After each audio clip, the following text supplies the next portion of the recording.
Yo, people, welcome back to the YouTube channel. You already know what time it is. It's time for another watch along. Big up your damn selves in the building. Make sure you subscribe, smash up the likes as always. Listen, Manchester United versus Crystal Palace watch along. I'm so annoyed. I'm so disappointed with that lineup. That lineup doesn't have Eze in it. Where is Eze? He's on the bench. Anderson, Mark Gurhey rested as well. Oh, dearie me. Crystal Palace. Listen, they've obviously got bigger fish to fry. I don't know. They don't want to go for the Carling Cup, Carabao Cup, Carabobbins Cup, whatever you want to call it. They're not interested this season. So they're handing it on a platter to Manchester United today. Absolute platter, last season's winners. And yeah, it's a shame. I'm not going to lie, but we're still here regardless. I don't know what's going on at Manchester United. I'm going to need Man United fans to explain this to me because from what I'm seeing, you guys are not playing four defenders. I'm seeing Hannibal's there, Amrabat, Casemiro.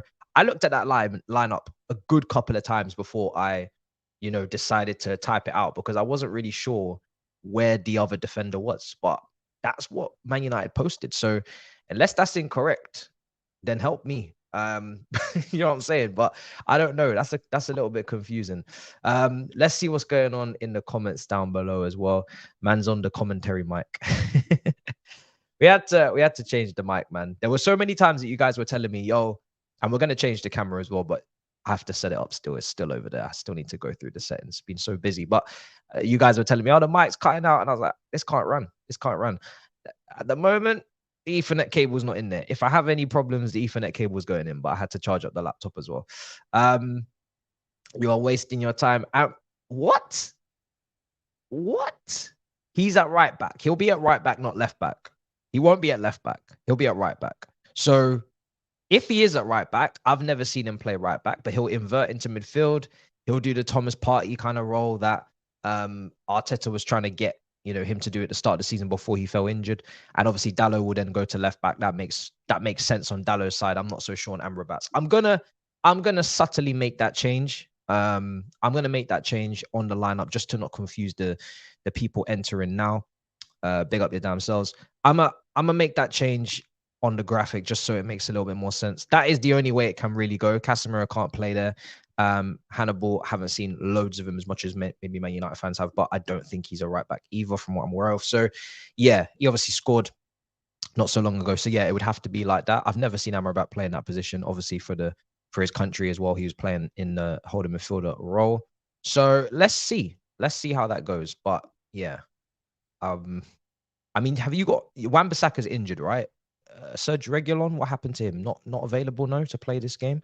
And then on top of that, Shaw's injured as well. Malassi is out. So yeah, you are kind of struggling on the fullback side. But I didn't know Serge Reguilon, unless he's not cup tied. So what's going on? Yeah, he's not cup tied. So why the change? Why the change? Let's see. Why doesn't Ten Hag rotate Casemiro? I'm not sure personally. I mean, listen, he doesn't really have options in there. I mean, Amrabat's only just come back. And not only that, oh, he's injured. He's ill. Okay. Oh, Jesus. Oh, dear. So he's injured. He's ill. Okay. Now we got problems. But now you got problems, not me. I've got my own problems. Don't worry about that. And obviously, I've been seeing this Sancho situation as well. The Sancho situation is insane. He has, from what I'm aware today, he's refused to apologize. I mean, I don't know how many times he has to say he's not going to apologize. I think he's made this pretty clear for the last couple of weeks. Now, apparently, the squad have turned against him. I don't know if that's true, but apparently the squad have turned against him. And they're saying that he should apologize. Ten Hag's trying to force an apology out of him. At the end of the day, it's not going to be sincere, even if he does now. So, listen, for his own career, he probably should, unless he has a January exit lined up. Because, listen, regardless of who's right, who's wrong, you need to play football. And there is a position there for you. But obviously, he's not standing down. Ten Hag's not going to stand down. So, Sancho's not going to win this one. I'm not going to lie. He's not going to win this fight. He's going to have to leave in January if he's not going to apologize. Listen, I said it on the Big Six. I personally feel like Ten Hag could have dealt with it a bit differently. What he did wasn't like crazy. I just don't feel like it was necessary. to publicly put him on a little bit of blast, considering you obviously just lost a game, and then following up from that, he wasn't involved, and the next thing you know, he's the headline instead of the team that actually lost the match. But I think it was an emotional move. But now, obviously, what's happened since is crazy, absolutely crazy. Yeah, that's how I see it. I see it as a situation that never needed to start in the first place, but now it should be over by now. Like someone's got to, and it's not going to be the manager, because then he comes across weak to the group. So the only thing Sancho can really do is put his tail in between his legs and come back to Carrington. But if he's not going to do that, then he's not going to play any matches. Ten Hag's not going to stand down now. He literally can't. That's what I'm saying. This whole situation is not really necessary. If you don't like the player and he's not training, like I said, you could just keep that private and then keep it moving in the January window anyway. This is only going to devalue Sancho as well. So when I'm saying that it's not helped anyone, I mean it's not helped Ten Hag, it's not helped Sancho, and it's not helped Manchester United, because now his market value, if it wasn't already on the floor, it's now really on the floor. None of this helps Manchester United sell Sancho in January or in the summer. It depreciates his value massively. So now people think he's going to have an attitude issue or whatever, even if it's true, even if he's always late, fair enough. If he's always late and he's coming late to training, or he's not working hard enough, all these things, keep it private, because now you've let all your ops know. Now you've let all the teams around Europe know. If you were trying to sell this guy on 300 bags a week, it was already borderline impossible to make your money back on this deal, or to even get half your money back. The wages are ridiculous. Sancho now, I mean, how many years has he got left on his contract? It's going to be insane. How are they going to move this one? This is just as difficult as moving Lukaku at this point. It's actually insane. You've got an unhappy player. You've got a player that you're not 30 million. You'd be lucky if you get 30 million for Sancho. You're asking for a lot of money. I can't lie to you. For the amount of money he's on, you're going to have to ask him to take 50, 60% wage cut, 65% wage cut probably. I think a lot of clubs will be looking at, most clubs that'll be in for him now. It won't be the top clubs that can afford that wage. Most clubs in for Sancho now, they won't really want to go past 130, 40, 50 max. And that's giving him like a key player kind of contract, The clubs that pay more than 150, rising to 200, 250, 300, which is what he's on, is more clubs that are at the top echelons of football. And he's not going to be going to one of those clubs after this stint. He'd be lucky if he even got back to Dortmund. I don't think he'd even go there. So yeah, don't try that. He's not coming back to Chelsea. Nice try, but no, that's not happening. That is not happening, not under any circumstances. And I was a big fan of him as well when he was at Dortmund.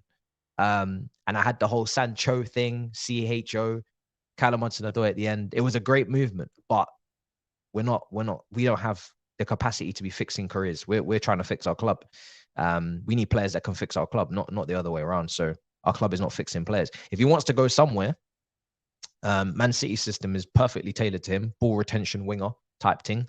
But I don't think Pep's going to be interested either. Listen, I don't know what you're going to do. It's going to have to be a loan deal. You're going to have to pay most of his wages, probably 75% of his wages, 60% of his wages.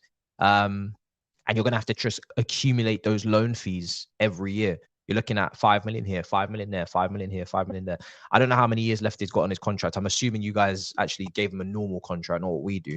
And you gave him like some sort of 5-year +1 contract or something like that. Let's see when his contract expires. But like I'm saying, this whole situation has just oh my Lord, 2027. He's still got 4 years left on his contract. So next summer, he's going to have 3 more years left. So that's 3 years of loans, where you might accumulate 5 million per loan, 15 million there.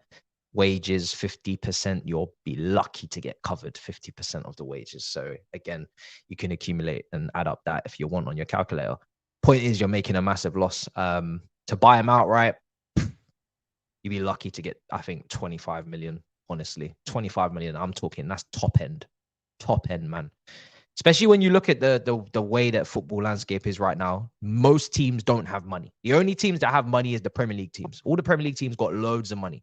They're splashing. They're blowing AC Milan out of the water. Bournemouth are able to rival AC Milan for money. But in terms of the rest of Europe, they don't have money. So when you go to Serie A and you try and flog him, which is probably a good place to send him, I'm not going to lie, Serie A, the tempo is a bit slower. He'll look explosive in that league. He doesn't look explosive here because the pace is too high. But if you put him in the Serie A, he might actually look quick. You put him out there, could work. You're saying Saudi. I don't know if Sancho would want to go Saudi. I'm not gonna lie to you. Yeah, the money's great, but it's a whole lifestyle change for him. I don't think he's going to want to go Saudi. I think right now, if I'm being completely honest, I think Sancho's mental health is probably rock bottom. I think he's in a bad position. I saw some sort of thing on Twitter where it was saying that he was kind of playing FIFA until all hours of the night. I don't know if that's true or not. But one thing I can definitely guarantee is Sancho's mental health is not in a good place. With what's going on right now, all of the backlash, publicity, his poor form for the whole of his Manchester United career. And then on top of that, you've got people in your age group that are absolutely flourishing. We're talking about the Sakas. We're talking about the Fodens. We're talking about, all of these guys that are absolutely smashing it at their clubs in that England international team. You were in that group and now you're literally on the wayside. So I don't think going to Saudi is going to help. I think, if anything, he needs to be home. He needs to be in familiar surroundings and try and get back on track that way. I don't think going to Saudi is going to help him. But maybe he will. Maybe he'll go to Saudi, but I just don't see it personally. I mean, yeah, that's the only place that you could accumulate some serious money. But yeah, tough. Not easy. Let's go through some of the chat. I'm going to get predictions in a second as well. Big up everybody in the building. Video went out today earlier. I've got a preview that's going to come out tomorrow morning. All You Can Eat Chelsea's probably going to have to be on the Friday. We don't play until Monday, so I feel like that's a reasonable gap to put it in anyway. Thursday I'll be back on DR. I was fortunate enough, lucky enough to go on Lad Bible on Monday. That will be coming out soon. So I wasn't ducking. Okay, I wasn't ducking the smoke. My team will be under fire all season. You think I'm gonna be able to run all season? I mean, I've tasted a lot of defeat in the last 12 months. I'm gonna taste a lot more, so we won't be able to duck nothing. If anything, I'll be fortunate if I see a win at this point. Let's see what's going on. Let's see. So FC24, get it right now. Not FIFA, they lost the rights. Yeah, I know. Yeah. Wait, what? What do you mean? Is it good? Has anybody played this game and is it good? Has anybody played that game and is it good? Before I get it. I'm meant to be getting it this week, but I need to also know, is it good? Before I get my hopes up. Sancho could be good for Spurs or Barcelona. I think it's tough. I mean, first of all, those two clubs won't be going in for him. Ange will not be taking him. He's already got Maddison in that 10 role. He'll be looking at someone else. So he won't be going to Tottenham. That's for sure. And Barcelona again as well. He won't be going there either. I get it in terms of style of play. I think Sancho, for me, needs to have players close to him. He needs to be playing in the 10. In this league, I don't even know if he can handle it in terms of the tempo, in terms of the speed. But if he is to handle it, it'd have to be in the central, positions. It'd have to be in the 10. He played false 9 in preseason. He'd have to play with options everywhere around him. He can give his little 1-2s, give and goes. You stick him out on the wing, and on top of that, now you guys are not even really playing a possession-orientated style of play. You're playing more transitional, fast-paced counter-attack sometimes, depending on the opposition. That does not really suit Sancho because he's not explosive. He's not really that, he's not explosive. He's not really great in isolation with nobody around him. He needs players to combine with, link up with, little give and goes, little underlaps, little overlaps. Like, he needs options. He's not one of these people that can skip past 2-3 players on his own. That kind of more suits Rashford. So yeah, I think your style of play / where you've used him, and don't get me wrong, I thought he could play winger as well, but clearly he can't in this league because he's not quick enough. Especially not for a team that dominate possession. Maybe at Man City, if he was asked to do the Grealish role, which is ball retention, and he's not really asked to take on too many people and kind of that kind of role, which is maybe play it a bit safer and keep things ticking and move the ball around. Maybe he could do that role. I think he could probably do that role, but I think his ball retention is pretty good. But apart from that, yeah, tough. It's tough. How does the audio sound, guys? I'm just testing this at the moment. He's not cooking in the false 9. In preseason, he was playing in the false 9. I'm not saying he was cooking, but against Arsenal, he looked better. He showed a turn of pace, good finish. I'm not saying he was cooking. I'm not saying he was absolutely on point, but he looked like he was making road to recovery. He looked like he was making roads to recovery. Let's see. Poch saying Broja might not start. Thoughts? Yeah, I mean, is it drowned? Okay, cool. Radio settings. All right, let me play around with it then. I'll make some adjustments. For the next one. Sounds a bit muffed. All right. Yeah, I'll make some changes in the next one then. I'm not sure why that is. I'll have to make some adjustments. It's a great arcade style footy game, very beautiful visuals and feel. Okay, cool. Does it really change when you get it updated? So in terms of Broja, I'm not sure what that really means. In terms of Broja, he might not be ready. And I said this on, I'll tweak it a little bit. Don't worry about it. In terms of Broja, he's only just come back from injury. So if he's not starting, I'm not really surprised. I'm not gonna lie to you, I'm not really shocked.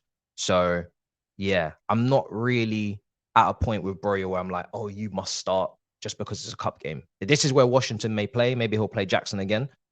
But yeah, for me, taking a look at the situation, I can't really be too annoyed. He's only just come back. I don't know what his situation is, minutes wise. Did you guys hear that? Let me know if you heard that. I accidentally pressed that button. Washington. Okay. Sancho was Jackson's settings in preseason hype. Oh dear. Oh dearie me. Let's go through the super chats. When's your TED talk? Art of Deception. What do you mean? What do you mean my TED talk? Talk to me. I expand on that. This whole Sancho situation is Eric Ten Hag's fault for saying too much in the media. Both should apologize to each other. I just think, listen, it's a strange one. He's demanding an apology. The apology is not going to be sincere. So what now? Like, if you don't apologize, you're not coming back in the squad. Okay, cool. He's not apologizing now, so he's not coming back in the squad. So now you have a situation where you have to get rid of a player that's market value has fallen through the floorboards. The player's not playing. You have one less option to choose from as well. From what he was saying, he's committed to the club and he wants to play and he wants to help his teammates. But then he's not turning up now, or he's been banished, right? He's been banished from Carrington. He can't even have food there. I don't know, man. It's a tough one. It's a tough one. I think in the end, Sancho, if he cares about his Manchester United career, he should just bite the bullet and apologize. But I do think Ten Hag has gone about this in a way where he didn't really need to. I don't feel like he had to do what he did, make it all public and whatnot. Maybe in a different era, it would have worked. Or if he was a different manager, it might have worked. But you need to know your players and you need to know pick and choose your time. It doesn't always work. Sometimes it backfires massively. If he doesn't win games, he'll still have pressure on him regardless of what he's doing with these players. We'll see who ends up, we'll see who lasts the longest, I guess, who stays there for the long term. Let's see. Appreciate it. We'll make a few adjustments. Poch saying Broja might not. Yes, we spoke on that one. As an Evertonian, I want to ask, after a year on, would you now take Broja plus Gallagher for Gordon and cash we offered last season? What did you offer? Talk to me about your offer, actually, because I can't remember it, to be honest. Would you now take Broja plus Gallagher for Gordon and cash? How much cash was you going to give us? I don't even remember this deal. I can't lie to you. I remember us being in for Gordon and we were potentially going to pay like 50 million. And I remember, yes, you being interested in Gallagher. But again, Gallagher didn't want to move to you. He rejected Everton in January. So that deal can't work if he doesn't want to go. And then Broja is coming off a massive injury. So yeah, it's unfortunate. Now the circumstances have completely changed. Potentially his trajectory has completely changed as well as a player. But even still, again, it really depends on the fee. But on Gordon, I don't think Gordon's shown to be a good player at Newcastle this season. But I don't think I think our young wingers, I think Gordon would be having probably similar struggles to what we're having with these young wingers that we've got now. If he was with us, I think it's all about the environment that he's gone into. It's a stable team. The manager has got everything under control for now a decent period of time in terms of there's no upheaval. There's no, I mean, Mudryk and Madueke have had about what, 3 managers now? Potter, Lampard, and Poch inside how many months? 6 months? 7 months? They've had 3 managers, 9 months, whatever it is, 9 months, September. In 9 months, they've had 3 managers. You know, Gordon's had 1. I think Gordon got off to a pretty slowish start at Newcastle, from what I can remember. He wasn't really playing. He was kind of off the bench, making cameo appearances, and now slowly but surely he's got himself into the team. Now he's playing well, but there's a clear plan there in terms of recruitment, etc. For us, it's the complete opposite. So, yeah, for me, I don't know. I don't think you could just put Gordon in our situation, in our environment, and he's pulling up trees and playing the same way he's playing at Newcastle. I think he'd probably be struggling as well. But it depends on how much money we're talking. Because I was open and still am open to selling Gallagher, but again, he wasn't going to want to join you. So, yeah, that's where that kind of ends. Big up in the comments quite a bit. The offered. Let me see. I don't know why I'm getting that fuzzy noise, but it's tough for me to fix it right now. I'd have to do a bit of research. Wanted Gordon at Chelsea as well. That was a Tuchel move. But then again, Tuchel was going to use him probably differently to how we might use him now. I think Tuchel was going to use him as a wing back. So again, the context is a bit different. Because at that point, we were playing wing backs, and I think that's what he was going to use him for. 50 million, I still feel like, for me, it was too much. For what I'd watched of Gordon up until that point, it was too much money. Maybe that people have watched him more, watched him for the under-21s of England, etc. Maybe saw the foresight of paying 50 million for him. But for me, I didn't see 50 million player at that point. I wasn't thinking 50 million is worth. Makes sense. Yeah. This should be interesting. I don't know. I'm disappointed. Like I said, I've seen the lineups. Man United's is interesting because of the whole Amrabat situation. So I'm interested to see how that goes. But in terms of the Crystal Palace team, it's very much changed, a lot of rotation. And I just feel like they're probably come here to, yes, give people minutes, but at the same time tells me their intention is not to win. So I don't know if they're really gonna go for it in this game. You know? Feels like they're just kind of ready to take their beating and go home with that team. No Eze, man. No Eze, and the 2 centre-backs changed as well. They don't want injuries, fine. But that tells me that then they're only half serious about this one. Let's see. He stopped pressing and got a card a game for us.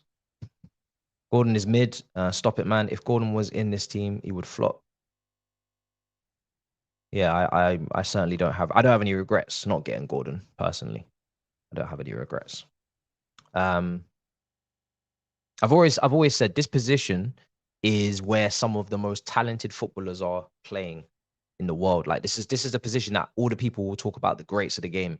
So if you're trying to be a top team, you need to be able to see that level of potential. If you can't see that, then should they really be playing in that position for your team? Because we're talking about a position that has the top players. Gordon's a good player, don't get me wrong, but is he going to be a world-class player? I'm not so sure. I'm not sure yet. Still early days. I don't think I don't feel like that's where he's heading. He's doing his thing though. He's doing his thing.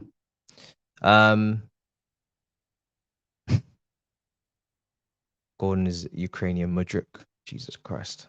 I mean, do you know what? Mudryk played well last game. I know people like to keep hitting Mudryk with this same stick, but he played well last game. He does need to obviously get some output on his name. And he should have had a couple of assists, if not one, at least in that match. But obviously, in terms of goals, he's not really been getting into shooting positions. But he was actually our best attacker, which is not difficult to do because we didn't score any goals. But he's not the person to really talk about after what happened in the last match, to be honest. Yeah, you got Mbappe's, you got Vinny's, you got Leao's. That's what I'm saying. You know, that's what I'm saying.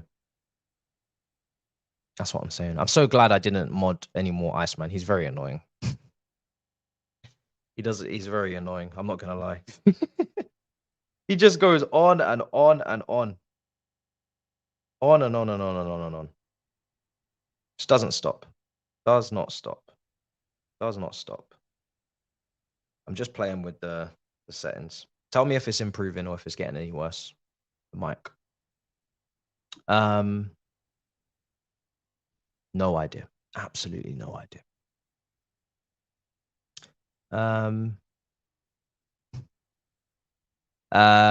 People scapegoat Mudryk. He's been our best attacker. Well, let's slow down here. I mean, he's only played a couple of games. Can't even give him the best attacker kind of shout. But in the last couple of games, he's been better. He's played. He's played.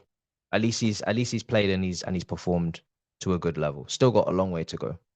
Need to have the highest of standards for our team. But yeah, he's been better than the rest. You know, at least he's shown a little bit of creativity. The others, the decision making's been horrendous. Absolutely horrendous. Palmer's been our best. Yeah, this is what I'm saying. That's what I'm saying. You got to get goals. You got to get, you got to have output as an attacker. I always sympathize with assists because you need to be looking deeper than just saying how many assists do you have, right? Because if you just say how many assists do you have, there's many factors to that. For how many assists you have, it depends on so many factors. It depends on the finishing of the players that you're passing to. It depends on the setup of the team, whether or not you're getting the opportunity to create, or is this team a low block team that just sit back and then therefore you got less of the ball. There's so many factors. But if your team is not clinical and you have terrible finishers, then you're not going to have the most assists. It depends on the volume as well. If you're, constantly spamming crosses, then you're probably going to get more assists than someone that isn't. But in terms of finishing and shooting, again, we look at how many shots are you taking, how many percentage of your shots are you converting, all these things. But we do need some output. For you to be the best attacker, to be getting that tagline, you got to be putting something up on the board, for sure. If you got nothing up there, then it's just good. It's just not even good. It's just improving. It's positive performance, and we kind of have to cap it off there because we need output here. We need output.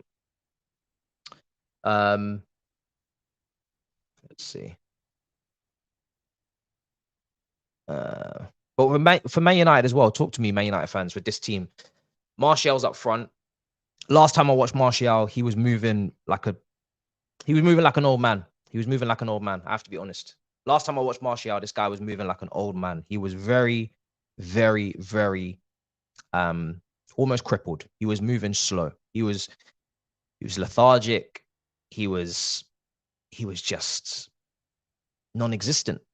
So as much as I think, listen, if he was to perform to the level that everybody was talking about when you first signed him, then yeah, the link up and I get it. But when I see Martial in this team now, sometimes I see you have half a player there. You're playing with 10.5 men because he could get injured at any moment, and because he knows he can get injured at any moment, yeah, he can't really give you anything for a full 90 minutes. The last game that he started, what was the last game he started? I think it was against Arsenal. I watched him, not against Bayern Munich. Bayern Munich came off the bench. People are already tired, tiring legs, all that stuff. But in terms of starting the game against Arsenal when he started, yeah, it was tough. It was tough. He doesn't walk into this team because he's in the medical room with the rest of the other 12 players. So, as I said, many a time, Martial don't get into this team because Martial wouldn't be fit. With our medical team and Martial's injury history, he would not be playing for Chelsea. He'd be in the medical room. So let's not do that. Let's not do that. Let's not do that.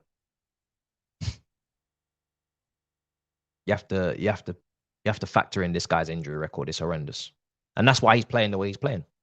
But he's got Garnacho next to him. He's got Pellistri next to him. I'm actually quite intrigued. To see how that goes. What channel is this game on, guys? Premier League. Let's see.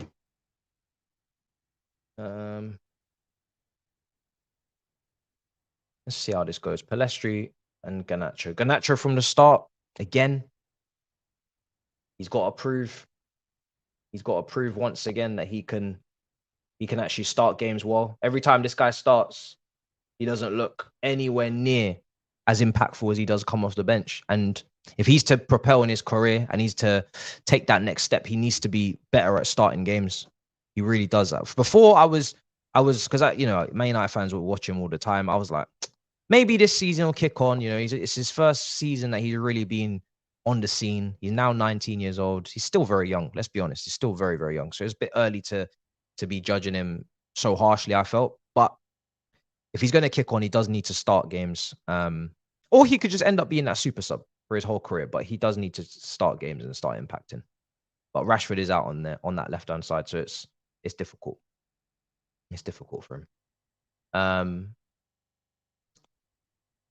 Martial. Somebody just mentioned Reece.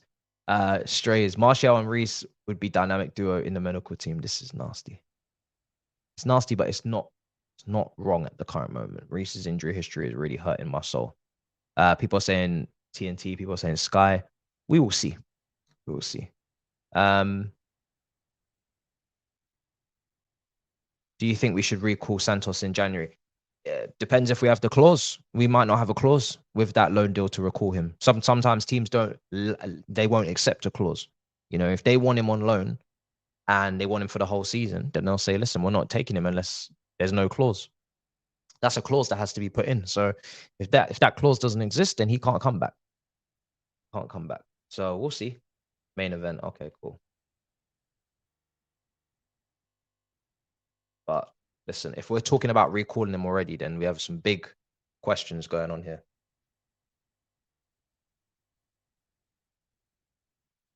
Big questions. I was happy with him preseason. Remember how disappointed I was that he was leaving? I was going crazy that this guy was going. I was like, listen, he can contribute. He's playing really well. Obviously, they had a plan for him already to loan him out, so there's nothing we can do. But yeah, listen, if buts and maybes, he's gone. Yeah, Ronaldo needs to build confidence. He does. He does. I was actually quite interested to see what he's going to do with the goalkeeping situation after what happened against Bayern Munich. But you're right. He does need to build confidence. He definitely needs to build confidence. That is a guy that against Bayern Munich, he was all over the shop. You could actually visibly see his nerves. You could visibly see how worried he was about having to make the next save. He was in his head. The lights were bright. The stage was massive, and he was in his head, and he was literally caving in front of us against Bayern Munich. It was a really rough day out. And I'm not really surprised in the end that he came out and did the interview, because he is quite a, leadership guy, pointing, loud, shouting, barking kind of guy, from what I'm seeing on the pitch. And there was so much emotion for him going in that game. I was like, if you don't speak on it, you're not gonna let this one go. So you're gonna have a bad night's sleep. You're gonna be going into training thinking about it.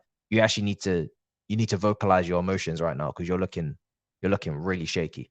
So, but let's see if he bounces back. Against Burnley, I didn't watch you guys, and I don't know. I looked at the statistics, and it looked like a difficult one. It looked like a difficult day out. I feel so bad for Reece James. This guy cannot catch a break, and it sucks. Oh no. These comparisons, pain. These comparisons are pain, man. Jesus. Man said Dominic Calvert-Lewin. My God. Christ, that's not good. The names I'm hearing alongside Reece James is just painful at this point. It really is.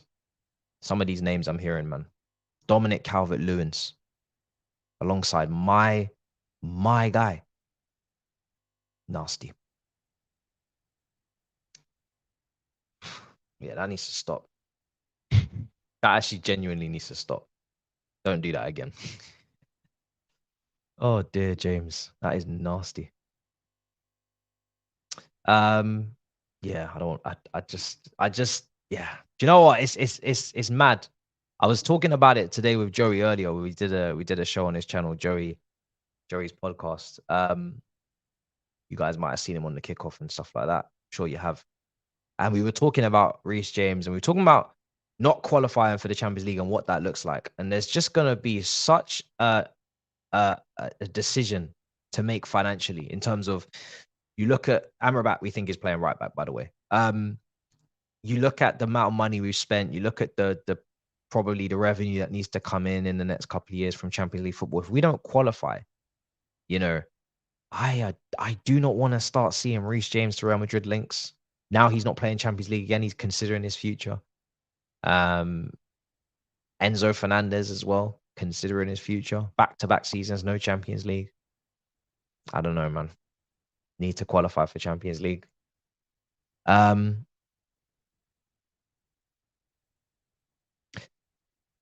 Who is the player in the squad to pick these players up if we are losing on the pitch? You guys are still not over it, innit? You guys are 24/7 pain, man. Absolutely in pain. I don't think James deserves to start because of status alone. Need to account for availability, and also Gusto will be good enough for the average game.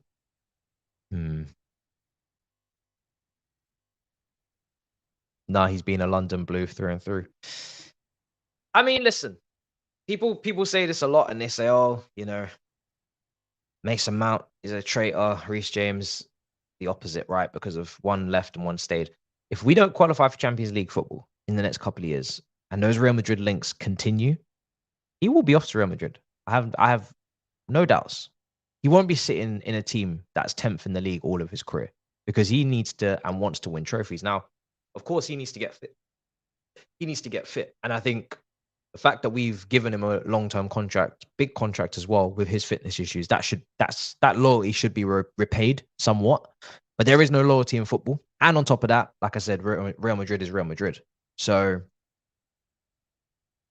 yeah, be very afraid. Champions League, what are you talking about? You will be relegated this season. Next year, you will be away at QPR. Well, then, if that was to happen, then yeah, this wouldn't even be a conversation. We wouldn't be keeping these guys at all. That's for sure. My G, when can we have happiness?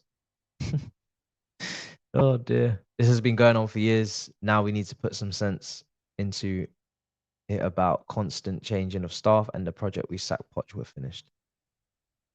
Yeah. The board. I mean, just think about what the shortlist will be as well. Just think about what the shortlist will be. A lot of people were they're very quick to say sack him, right? Because they never wanted him in the first place. And I already knew there was going to be a lack of patience for some people. But just think about what the shortlist could potentially be, because all of these managers that people pluck out of the sky, the Mourinho's, the Simeones, these people will not be on the shortlist. I can promise you. So just be prepared for the shortlist. Be prepared for what you ask them to do, and then be prepared for the response. Because last time it was company on the shortlist, you know. Postecoglou was there as well, which was you know, in hindsight now, after seeing the way he's coached that Spurs team in such quick record time, he's got them playing.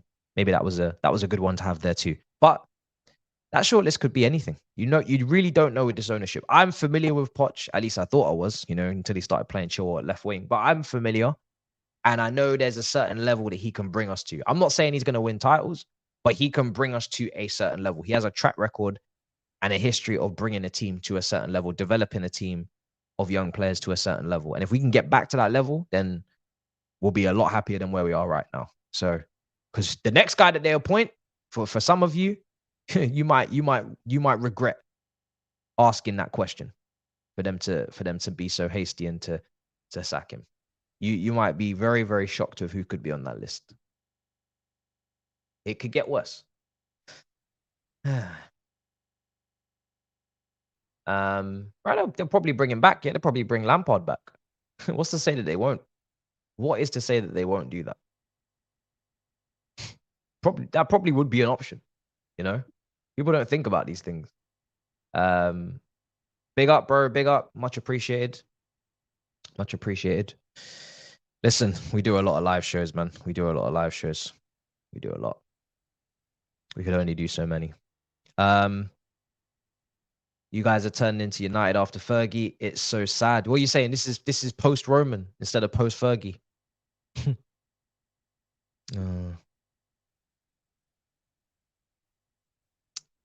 Ollie, don't even joke with that one. Don't even joke with that one. I hope it's a good game. I really hope it's a good game. But we're gonna see. We're gonna see, because that Crystal Palace lineup does worry me a little bit. I'm not gonna lie to you. I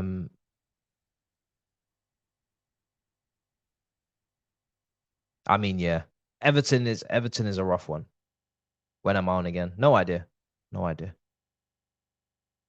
You want Thomas Frank? Yeah, really. Interesting. I'm not gonna lie. I didn't expect to hear that. I did not expect to hear that at all. Yeah, the finishing's horrendous. I mean, for Manchester United as well, I want to talk about them a little bit more. Maguire's in that team next to Varane. Mason Mount's in that team. Can I ask, where did this random spur of fitness come from for Mason Mount? Was he always due to come back right now? Because I didn't hear anything about Mason Mount coming back into this team in terms of fitness. Maybe I'm not paying attention, but I'm a little bit surprised to see him out there, especially straight back in the starting 11 as well. I thought he might be slowly integrated back on the bench. I saw Man United fans talking about his position. And yeah, I mean, he's trying to turn him into a deeper midfielder. Obviously, there's no Bruno Fernandes today, so maybe he'll play in the 10. Maybe he'll play higher up. I assume he probably will be the most advanced out of all the midfielders. But Mason Mount, when Ten Hag was at Ajax and Mason Mount was playing at Vitesse, Mason Mount was a centre midfielder. He was a box-to-box midfielder. He was an 8. So he might not be that because of us, because of Tuchel and because of our attackers, and then he got kind of shoehorned into this front three in a back three formation. But Mason Mount is a midfielder. At least he was. So Ten Hag's just trying to revive that. Will it work? We'll have to see. But for what I know Mason Mount to be his best, I'm kind of glad to see that someone's trying to bring him back to midfield. I'm not going to lie. Whether it's too late or not, we don't know. He might have learned too many bad habits at this point to be revived back in midfield. It's been a long time since he played in midfield. But I am kind of glad somebody's trying to revive him and put him back in midfield because that is where he started. Nobody knows. No, not many people really realize that. They think he's meant to be this attacking player. He's not really. He's meant to be a midfielder, especially at Derby County as well. Man United fans should know he rocked up to Old Trafford and won on penalties, I think, with Frank Lampard's Derby County. Played in midfield in that game. So, let's see.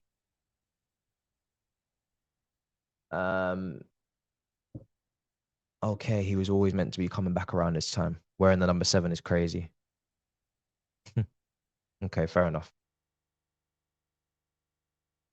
Remember when Brighton was Woodwork FC under Potter and then were clinical under Zerbi? Same system. Same or something. Sometimes it's all about coaching. Poch needs to step up. I mean, for Sterling and Jackson 2-on-1 with the goalkeeper, there is no system saving that. That is just pure foolish behavior. There's certain things that happen in football that we really can't be making excuses for. And that moment was one of them. You have 2 players running alongside each other against the goalkeeper. It's Willian and Fernando Torres at Anfield all over again. Mourinho versus Brendan Rodgers. And all you need to do is, as a pairing, time that pass and pass it into the open net. And we somehow get that wrong. Those 2 players get that wrong. Sterling, gets that wrong. He doesn't play the pass. An experienced Raheem Sterling, who's been around for a decade at the top level, does not play that pass. How can you not see him? He's the only player there. How are you not aware that he's there? Or are you selfish? Which one is it? I'm sorry. The manager can't take blame for that. He can't take... That was a disgrace. I don't think people actually understand how much of a joke that was. That was one of the worst pieces of decision-making I've ever seen at this football club. It doesn't really get worse than that.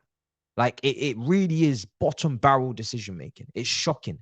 And for it to come from a player that is 28 and was, meant to be one of the leaders, if not the leader in the attack, with the money that he's on, with the evidence that he's put on in the Premier League all these years, playing for Pep, best coach in the world. He should have some of that knowledge and bring that to the team. And instead, he's making a decision like that. I wouldn't expect an 18-year-old Garnacho or 19-year-old Garnacho to make a decision like that.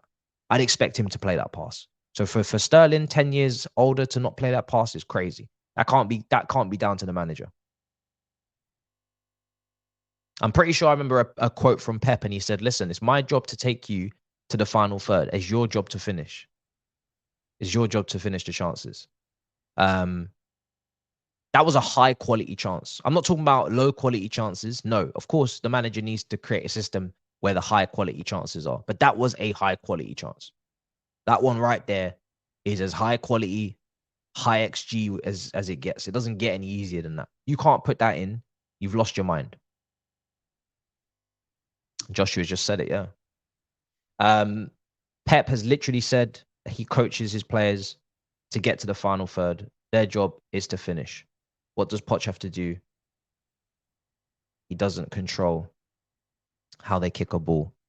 Man blame him all the time.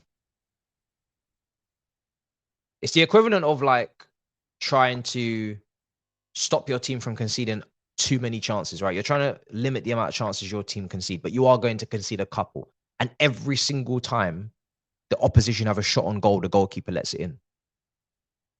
The coach's job is to minimize the damage and to maximize the threat. So he's minimalized the damage. There's 2 shots on target in a game. If the goalkeeper lets both of them in, manager can't make saves for you. Manager can't. Goalkeeping coach maybe needs to look at your saving technique and whatnot, but the manager can't save for you. You have to make that save. You have to make a couple of saves. And then the same goes for the attackers. You know, we're trying to maximize the chances created. We're trying to now, like I said in my last video, there's still things that Poch needs to do. Don't get me wrong. There's still things that he can change and tweak in this team. And I said that in the video. But that chance in you know, that's a goal. That's got to be a goal. Now it's 1-1 at a bare minimum. And there's other chances as well. Chilwell, who's meant to be this flying wingback, Marcus Alonso regen, he gets a fabulous pass from Cole Palmer.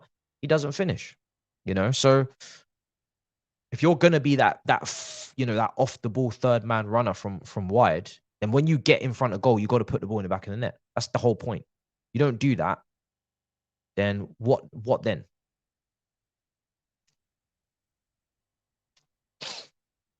You know,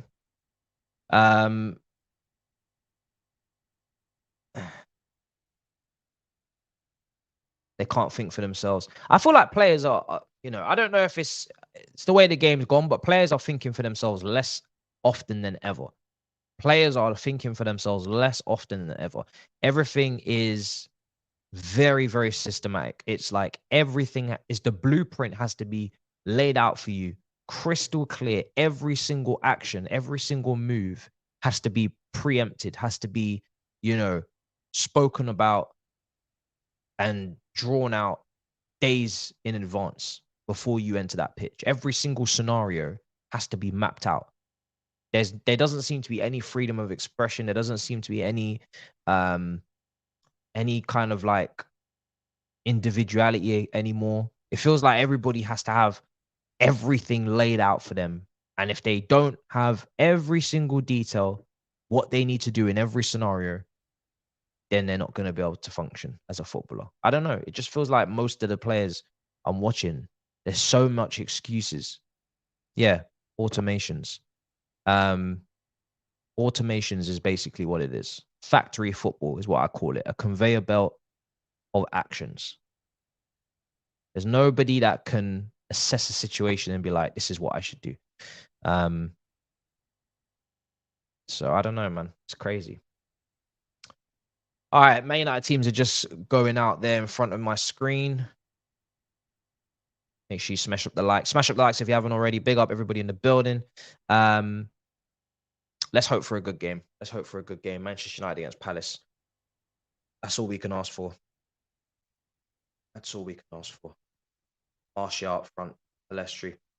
Dallo. On the graphic, they have Amrabat playing left back. I'm assuming it's going to be the other way around. Dallo at left back, Amrabat at right back. But let's see.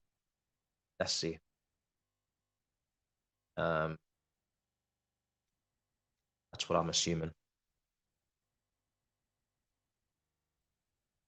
100%.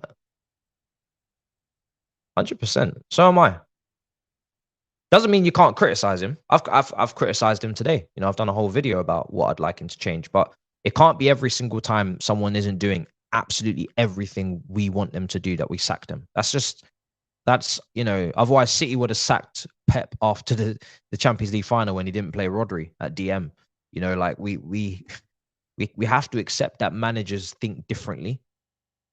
Every manager thinks differently to every other manager as well. and managers think differently to us. So as I try to always say, even though I don't want to see Colwell at left back, the reason for him playing there is probably this, that, the third, whether we agree with it or not. If we start conceding a lot of set pieces, and we've got not enough players to mark the opposition players, and we start conceding from corners, then everyone's going to start absolutely hammering the team and the coaching staff for conceding from corners too often.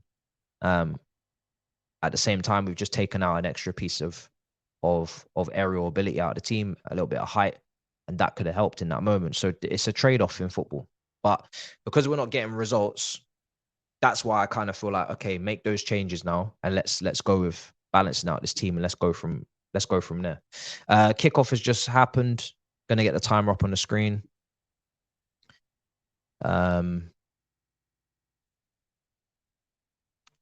Let's see. The Chilwell left wing one was the one that hurt. That was the one that was like kamikaze. It was crazy. It didn't make any sense to me. That was actually pure. That was pure wild behavior right there. Man United coming forward already. Dallo. Okay, cool. Broya can play 30 minutes. We'll talk about it.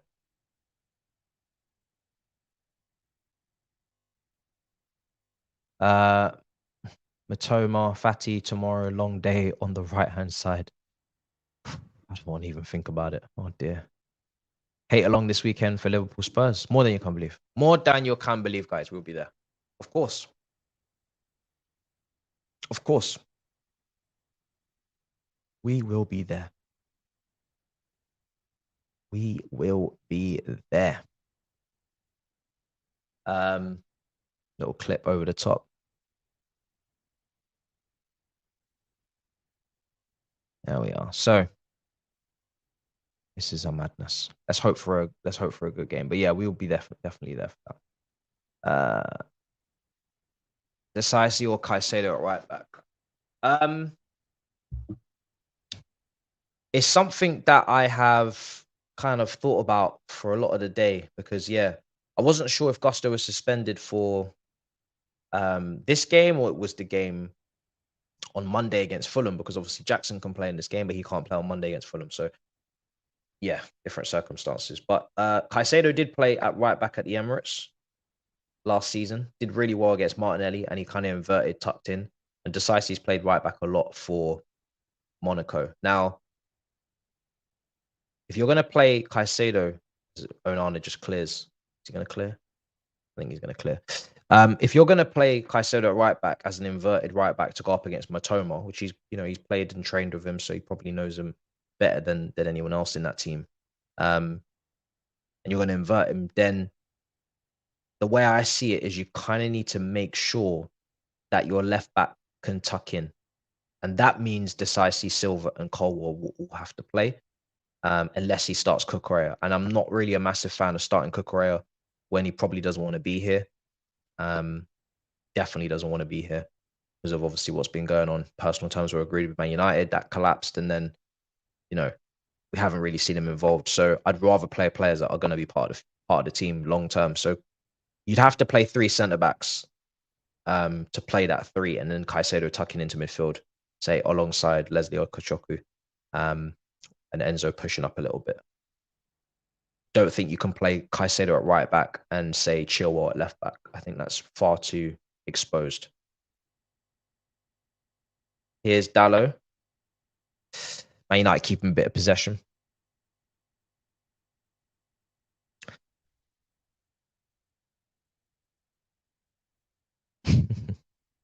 If you are to play with, say, the Sissi, then Sassy, sorry. If you have to play with Disassi, then you could effectively play Matson on left back, could effectively play Chilwell at left back, and you could then go down that route of him tucking in as the third centre back with Colwell and Silva. Either way, I think Silva's going to have to probably play because of, the absentee of Gusto. I don't see Gusto not being available, and then Silva also doesn't make the team. So unless there's some young academy players coming through, but that would be a bit of a risk.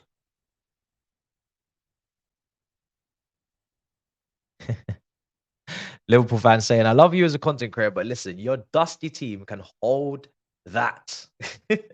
After the whole Caicedo Lavio. Listen, if the shoe was on the other foot and my team were going after two top midfielders, right? And they lost out to the same club, and then that club turned out to be dusty, I'd be on a serious rampage. So you don't have to, you don't have to mince your words around here. I expect Liverpool fans to be absolutely destroying Chelsea on a frequent basis because, we would do the same. It's more than understandable. Well, more than understandable. No, I don't think he trusts Cucurella. But then if you're not going to trust Cucurella, then don't play him against Brighton in the Carabao Cup because this is a must-win game. We need to try and win a trophy. He's not staying because in January it looks like he could leave. So don't play him. Play Maatsen or play Chilwell. I preferably would like to see Maatsen because he's never played left back. I want to see how he does, especially because Chilwell's also been dropped for the last 2 games. But don't play players that don't want to be here or you don't want to keep. I don't even want to stick this on Cucurella. I said it on All You Can Eat Chelsea. I'm not even blaming Cucurella. Chelsea didn't want him. Chelsea are the ones that have to accept that they overpaid and that he's on too much money and that he definitely now maybe doesn't fit Poch's plans. That's Chelsea's fault, That's our instability catching up on us. That's not Cucurella's fault. So I have no anger with Cucurella whatsoever. I'm just saying if you don't want to use him long term, then don't play him, especially when you have 2 fit left backs. If you had a left back injury crisis, then fair enough. Then you'd have to play him. But you don't have a left back injury crisis. You currently have 2 people ahead of him in the pecking order, and Maatsen you could maybe include as well if we ever see him at left back. Man United just in possession right now. Back to Varane. Centre backs just keeping it amongst each other. Maguire as well.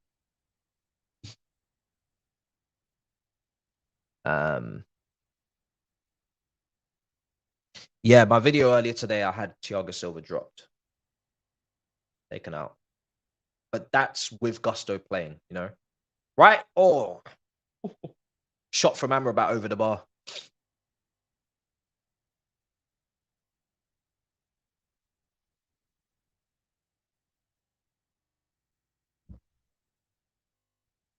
I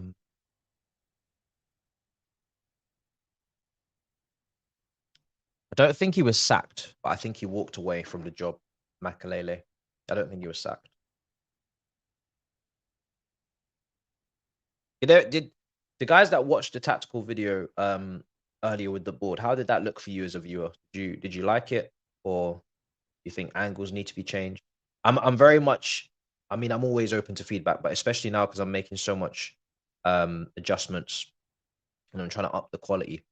I really want to know how it's being received. Like you guys gave me with the mic, so I can make those changes. Oh, it was almost. You know what? It's a great interception. I have to give him his flowers. Harry Maguire, big interception. It was almost 1-0 to Crystal Palace.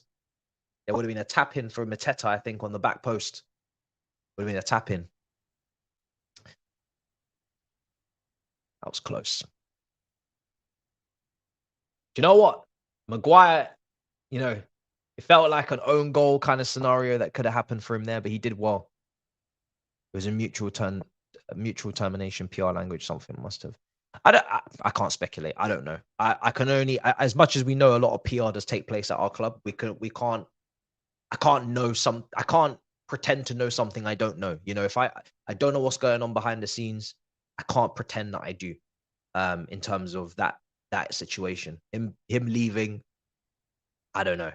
It might be a disagreement between the role, how much power he has in his role, like Christopher Vavell. He was given a role, but then you don't get the say, or you don't have the influence or power that you expected when you first signed, making your job kind of redundant. That could be it. I don't know. All I know is that this constant change and upheaval of staff is not good. I know that's bad. That is bad. that's a red flag. Same staff that you're bringing in are then leaving under 12. How many months? Just over 12 months into your tenure. No, it's not a good look. It's not like it's old existing staff from the previous regime. These are new staff that you brought in and they're already leaving. or they're already, having to leave by mutual consent. It's not a good thing. That's not stable. Don't know what the reason is.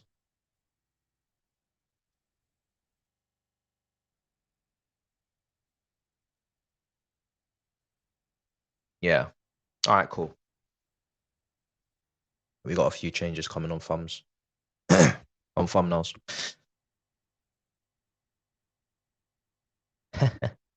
Nah, I'm not an ITK. I'm not an ITK. I'm not an ITK. I don't really want to be one. I'm not gonna lie. I don't really want to be one. Here's Varane. Played two. Because the problem with being an ITK is that yes, you have more information, but one, you're not allowed to disclose it at free will. And two, you're not really able to give evidence for most of it. It's hearsay. It's what's been said to you. You don't have any proof a lot of the time. You don't have any evidence. It's just someone that's become reliable due to getting it right in the past. But that is only really right when journalists that have more credibility than you confirm it. And if you say it first, then people will be like, oh, okay, fair enough. But you have no way of actually giving evidence and proof and to back up your statements apart from people with more credibility than you backing it up as well. And that's for me just it's a dangerous game to play that doesn't really it causes more stress for you than any reward. Okay, you got it right. No one gives a shit the next day. If you get it wrong, you're gonna get absolutely pelters for it for the next 2 weeks. So there's not really much upside to it for me. Here's Onana on the ball now, out to Maguire. Man United in possession. Circle of trust and whatnot. Yeah. Yeah. It's a strong Man United team. But fair play to Ten Hag because he needs to play a strong team. Manchester United need momentum. They need wins. They need confidence. There's no need to drop Onana. Onana's not had a great start to the season. He doesn't need a rest. He doesn't need to be taken out of the team. And no, he needs to get confidence. He needs to keep a clean sheet. He needs to, have back-to-back clean sheets and go from there. That will help the Premier League form. That will definitely help the Premier League form. So many Man City fans have said it where sometimes it's better to play more games or to play games in quick succession because it allows you to right the wrongs of what happened in the previous games, where it allows you to build up some sort of momentum, which is kind of something I worry about with our team is the fact that we have such big gaps in between every single game. It allows us to kind of linger on the match more than we would. It allows us to kind of, we're not able to move on as quick because we don't have another match so soon. Obviously, this week we play midweek, but this is very rare. It's very rare. There's advantages and disadvantages. We should be better recovery and rest wise and injury wise with less games. But right now we have so many injuries. You'd think we're playing 3 times a week. Here's Amrabat. So it feels more like a back three in possession for United. Maguire's playing left side, Varane, and then Dalot on the right. Amrabat is on the left a lot. He's tucking in. He's just played a pass out of play. He's tucking in a lot. He's playing this kind of Cancelo, Zinchenko kind of role, it feels.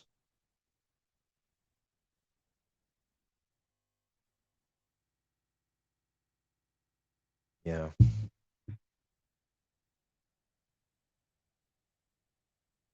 For fans, it's better to have midweek games. Yeah, I think more. Usually, the more you can see a team, the better. The more you can watch your team, the better. I definitely miss Champions League. I miss yeah, I missed the European nights, but this squad right now would be able to handle it. With the amount of injuries we have, if we were playing Champions League right now, we would be absolutely screwed. I don't think we'd be able to. We'd have more chance of getting injuries because we'd have more games, and we seem to get an injury per game, so we'd be in some serious crap. Oh, unlucky. Casemiro just tried to play the ball in behind, got intercepted. It is. It gives you too much time to think. I can probably get over a defeat the day after. So If we play Sunday, it's going to hit me on that Sunday. Monday, it's going to hit me. And then Tuesday, I should start to be moving on. And then obviously, you'd love to be playing Wednesday. You'd love to be playing on Wednesday, and then got an opportunity to kind of rectify. I'd say 24 to 48 hours. You know, any more than that, 24 hours, 24 hours to 48, any more than that, and you're overthinking. Spent too much time on it.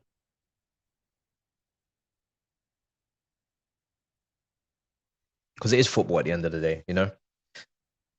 It's a game. It's a game that we love.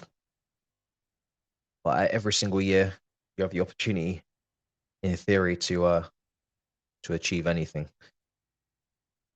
if you actually get yourselves sorted in time for it.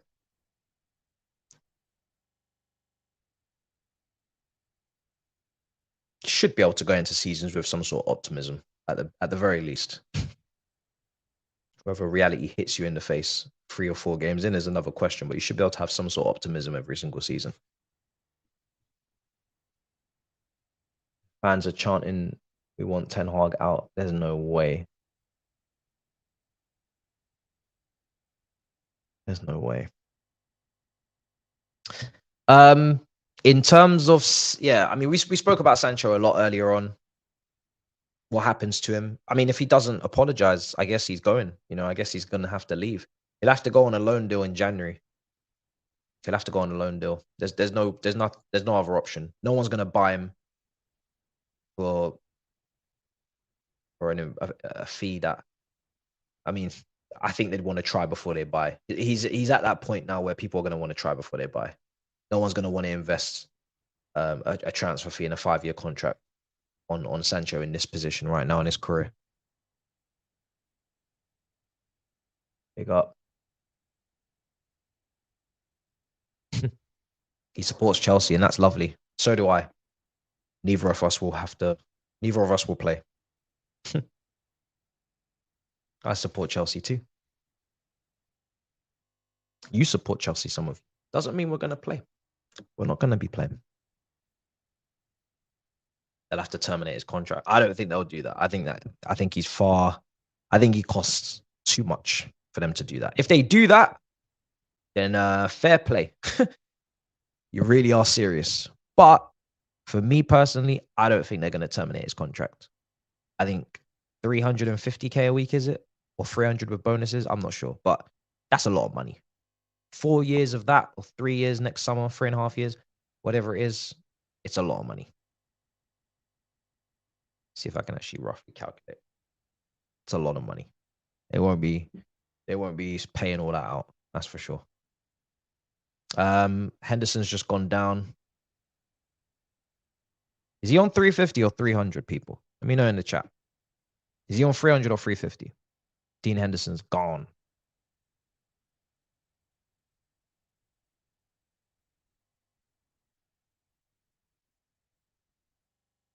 Oh, really? That's a surprise.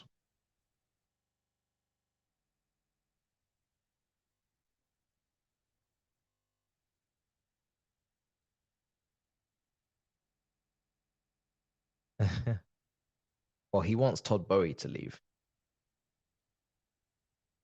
But he says we should stick with Poch. I'm surprised. Because I know he didn't really like Poch coming in, but interesting. No, I would definitely not swap Sancho for Mudryk, no.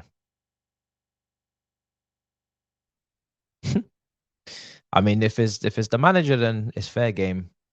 It's fair game. The manager is not very good. The player is great, but the manager is not very good. So fair enough. If Rance is saying that, it's fair game, man. He's a poor manager.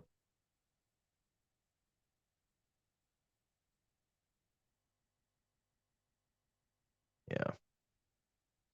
Is it 350? It's 350. Okay, so I thought it was 350 as well. I rounded it down. Sam Johnston's coming on. Johnstone. 350. So let's just say he's got. I'm gonna even play nice. He's got 3 years left. He's got more than 3 years. But let's just say he had 3 years left. He's really got 4. If he had 3 years left, you know, it's a lot. It's oh, Jesus. It's 52 times 3. Lord, 156. So 350 times 156. Oh God. Is that really true? Oh dear. Oh God.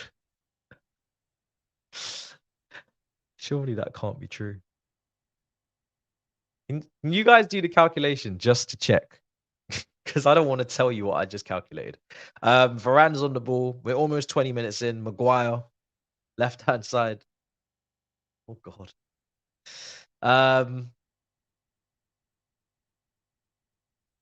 Nacho, is it? We're gonna talk. Let's just see how this built up.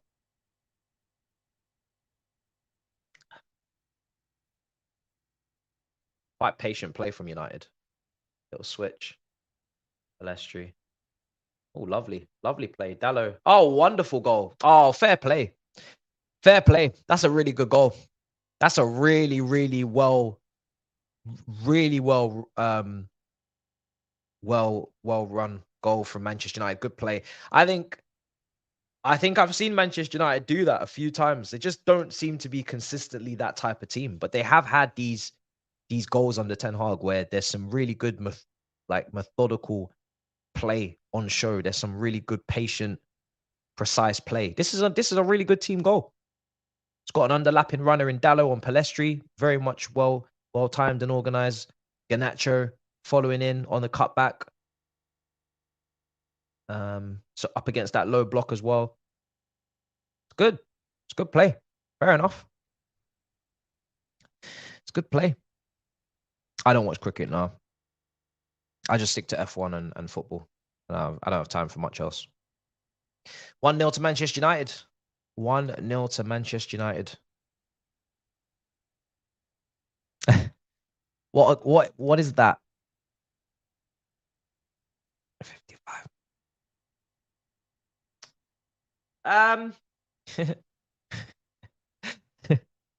Oh dear. 350,000 a week times by 52 is 18.2 million. 18.2 million. Times that by 3 is 54.6 million. Just under 55 million, yeah. Yeah.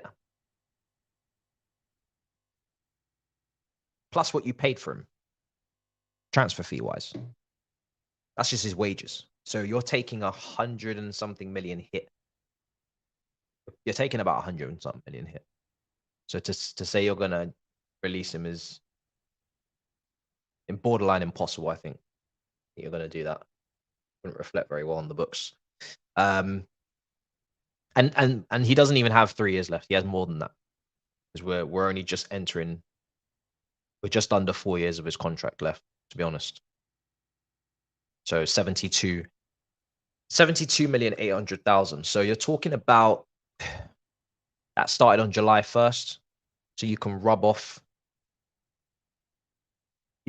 about 1.5 million a month, roughly. July 1st is when your contract would start. It's now nearly October 1st. So it's been 3 months, isn't it? So yeah, you can rub off about 4.5 million, 4.678 million, whatever. You can even rub off 5 if you want. You've got about 68 million left on that one, minimum. 68 million, something like that. Roughly there. Cleared. 68 million roughly, something like that. That's how much you gotta pay out if you're talking about right now. 68 million. It's not good. Not good at all.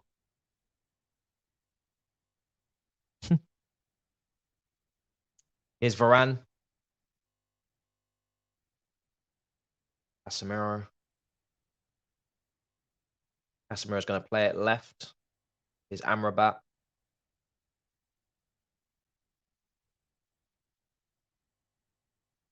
Mount switches it. It's a good switch. Here's Dallo. I'm actually going to just watch Mount very closely for a second. I'm going to keep an eye on him. Because I did say about this whole central midfield position a lot. So I just want to see how he does his first game back. Did he play against Burnley? I didn't watch the game against Burnley. Did he play against Burnley? How long do I think this continues? I think with Chelsea, I would be fair to say that until early December, it's going to be a rough ride. I think with the fixtures that we've got after Burnley and Fulham, I don't expect us to fare very well in those fixtures. Let's just put it like that. So, you know, earliest you're going to get some sort of form and maybe a run of wins, I think is early December, mid-December. I think up until that point, it's going to be a very, very rough few weeks, few months. I'm just being honest. That fixture list is disgusting. When I see that we've A, got our injuries under control, B, Poch is playing, players in their natural position, some of them. C, that some of the attackers are starting to take some of their chances. Mudryk is maybe getting into more goal scoring positions. Then we can talk. Oh, good tackle. Last minute from Richards. Almost 2-0 to Manchester United. Almost 2-0 to Manchester United. It was a really good bit of play, hold up play. I think from Martial. He's now down, injured. And Hannibal.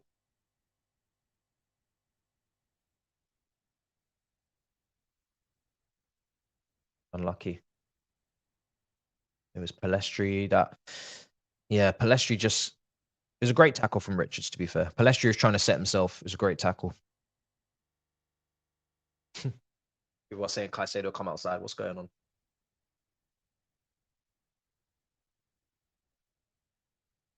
6 minutes gone. Matches up. Mount with the corner. Header, 2-0. 2-0, and it's Casemiro again. This guy gets goals. This Palace team, they didn't come to win. They didn't come to compete with Manchester United today with that team that they sent out there. I said it at the start. We didn't even run predictions. Apologies. Completely forgot to run the poll because we all knew Manchester United were going to win this. When we saw that Crystal Palace lineup, we knew Man United were going to win this game. We knew. You commit to doing a watch along and you don't see Eze on the pitch and you think to yourself, what have I done? It's a great header. What have I done? What have I done?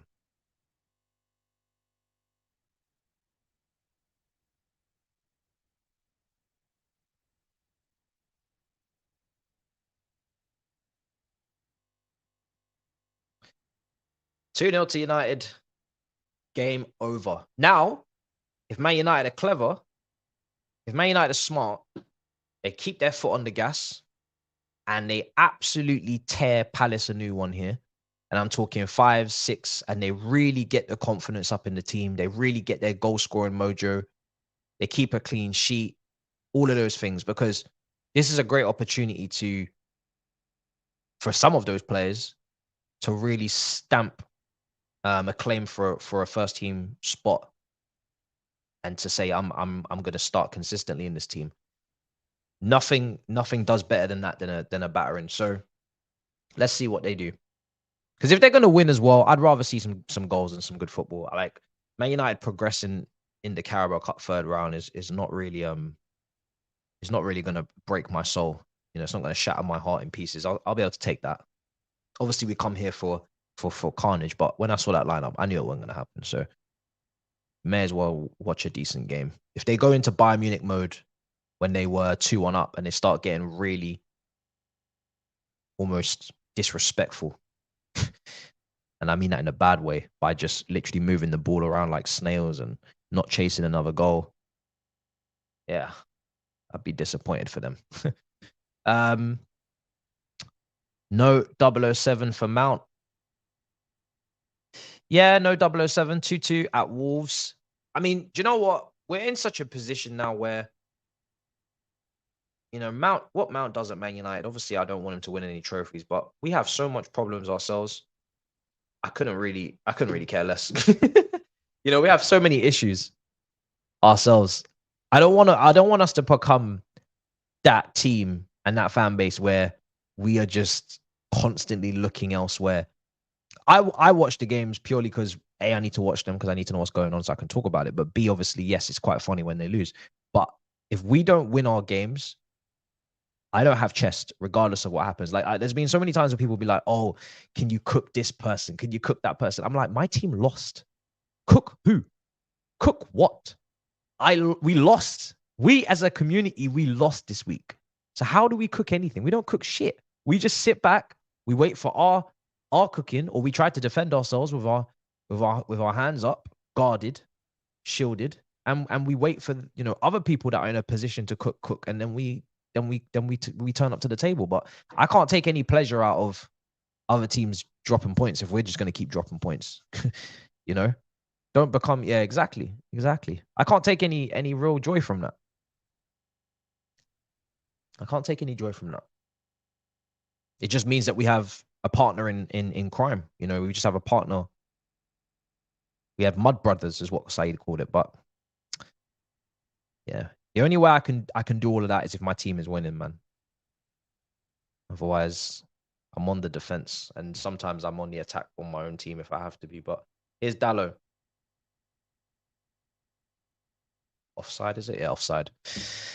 Big up everybody in the building. How's the mic now? Is it still muffly for you guys? Obviously, I'm gonna change the settings after this show, and I'm gonna try and because there's a lot going on with this. There's a lot on this machine that I'm still getting used to, and I'm still figuring out tutorials and whatnot.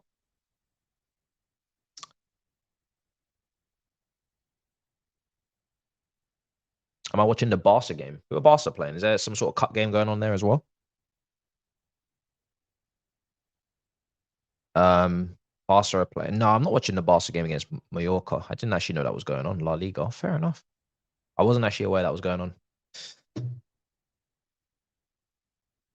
But we're half an hour in this game. That game's only just kicked off, so I probably wouldn't have covered it fully anyway. So if I'm gonna brand it, I'm gonna cover the whole 90 minutes. But maybe I can stick it on in the corner. Let me see if I can find a channel for it. I'll keep it on while I'm here. No reason why not to. We've got a second screen. We may as well use it. What channel is that Barcelona game on? I'm not even sure.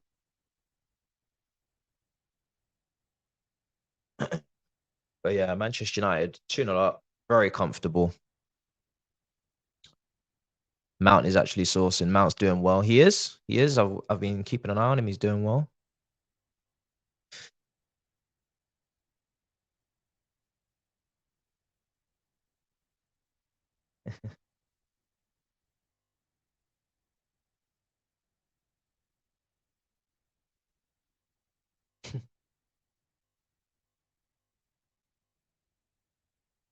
Some people are saying it's okay. Some people are saying it's sharing the ocean with Toby.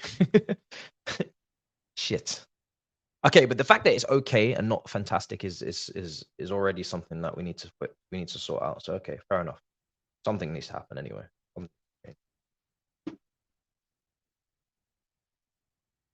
Here's Amrabat. Here's Varane.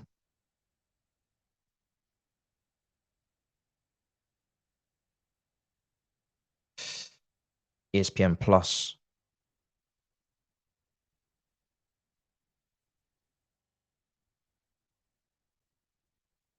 Okay. ESPN Plus. Let me take a look.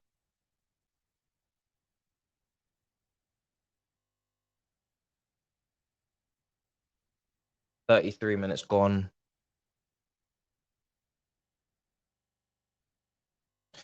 Man United in complete control. Palace now got a bit of possession. Don't know what their plan is going forward from here. Not gonna lie.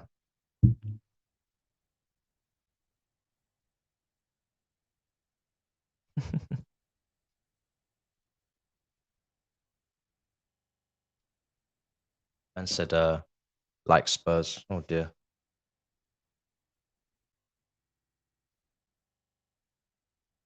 Oh, he's played the ball in behind. Mateta trying to clip it in.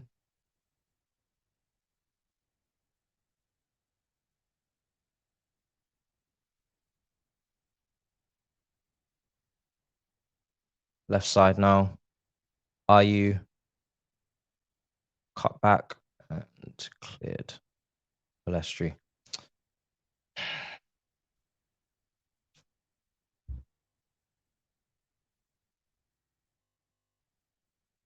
34 minutes gone. Palace in a bit of control. Okay.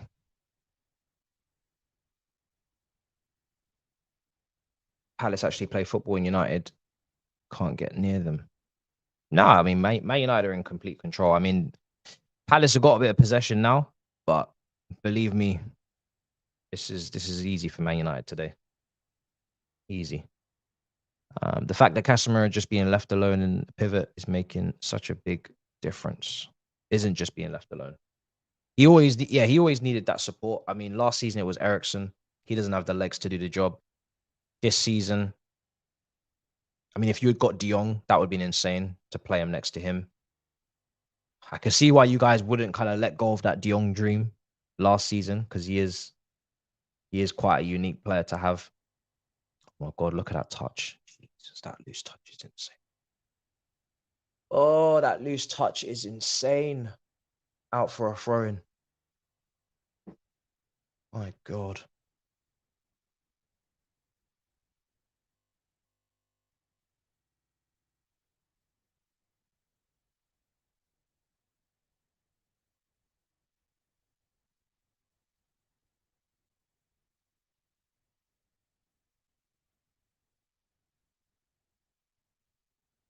"35 minutes gone."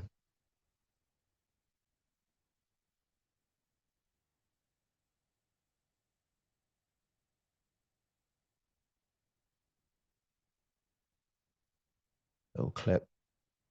Here's Martial cutting inside. Hannibal. United controlling, dominating now. Yeah, we are the worst team in the Big Six. Who do you support? Yeah, I'll be on the weekend preview. I'll be there. He committed football cruelty right there. If you're talking about who's the worst team in the Big Six and you support Chelsea, I mean, yeah, it would appear so. That became a realization, unfortunately, a few games ago. When we started losing. Yeah, I mean, if he supports Chelsea, I'm surprised you've even put us in that six right now. Not gonna lie to you. If you're talking about the Big Six, then yeah, top six. I mean, we have to walk before we can run right now. It's really rough.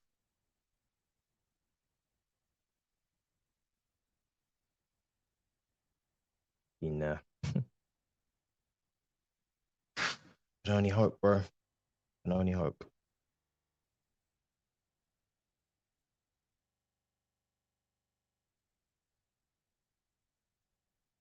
Clipped over the top.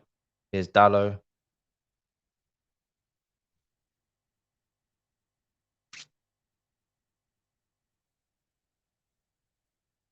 Yeah, Dallo's going to take the throw in. I think Ten Hag's just given some instructions to Hannibal. 37 minutes gone. Laying it down the left. 1-0 to Mallorca. Oh, dear. That's actually mad. Haven't got it up yet, to be fair. Would you lose tomorrow to Brighton? They are going to spend the whole... Oh, listen. I saw what happened when Brighton beat Manchester United, and their social media accounts did not stop going off all day long. For days on end, these guys were shit talking, tweeting, quoting, running up the place. And it was like, what happened to this team? I don't know if are they like trying to mirror what De Zerbi's like online as well? And they're just coming with this crazy, because like, don't get me wrong, what they're doing is incredible. Like, they are doing very well. But like, when Leicester won the league, I don't remember Leicester moving like this on socials. Maybe I just wasn't. Maybe I wasn't aware of it. Maybe they were. Maybe I just wasn't on the socials. I probably wasn't even on the socials. Maybe I just wasn't aware of it. But I just don't remember a team, even if they're overachieving, moving this mad online. Even when Newcastle have overachieved before, Pape Cisse, maybe socials wasn't really as big around back then. West Ham have qualified for Europe. I don't know with Brighton. It's weird. It's weird it's weird that it's them. It's weird that it's them. I thought they were meant to be this like community, kind of calm, classy club. I don't know. It's weird to see their admin moving like this. This is the type of shit house we had expect from so many clubs, but I never thought it would be them. I'm not gonna lie. I think it must be Deservio on the social media. I'm not gonna lie. It must be Deservio on the social media, calling the shots, because he does kind of farming engagements. He does kind of mirror that. He could be a bit of a shit house.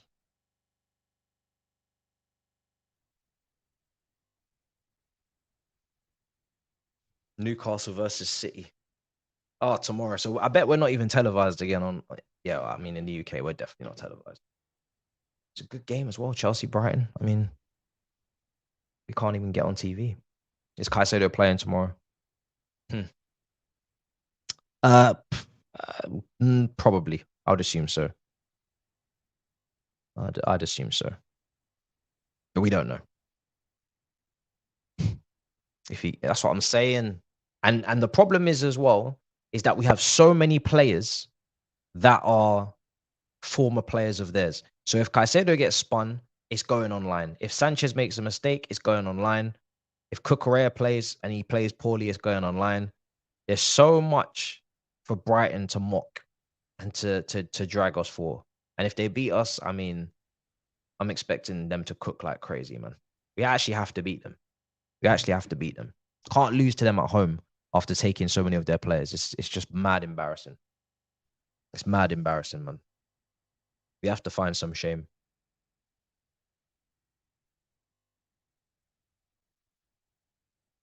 We have to find some shame.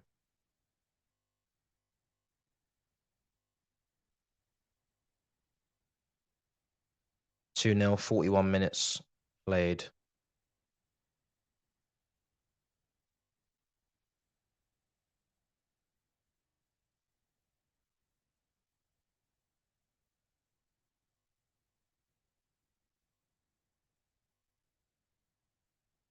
Palace are just keeping the ball. 4 minutes to halftime. This game is so done. Palace are tough as it is to get goals, let alone no Eze. Um, yeah, I mean, look at the attack. Mateta, Ayu, Schlupp. It's not going to do damage. It's on ESPN Plus. Okay, fair enough. Remind Brighton they lost to AEK Athens. Could do, but again, we're not even in Europe. We're not even in Europe. It was a humbling for them, to play twice a week and to have to firm that. But where are they in the Prem? They're really high. They just won again at the weekend. People are starting to think that they're Champions League contenders. The way that they're playing, people are saying they're Champions League contenders. I don't know if you guys in the comments have them as Champions League contenders. Considering there's 5 places, if they keep playing the way they're playing in the Prem, and imagine if they were to sack off the Europa League as well, you can't say that you don't see them in and around that 6th, 7th position, and it will probably be really tight. So they kind of are Champions League contenders for that 5th spot. Not saying they're going to get it, but they're definitely in the thought process. They play better football than Aston Villa and West Ham and Newcastle even at the moment. But Newcastle obviously had a massive batter in there the other day in isolation against Sheffield United, but they're horrendous. But yeah, that was a big win. But in terms of the football, the quality of the football, Brighton played the best football in that pack. Still early days. Yeah, it is early days. You're right. It is early days.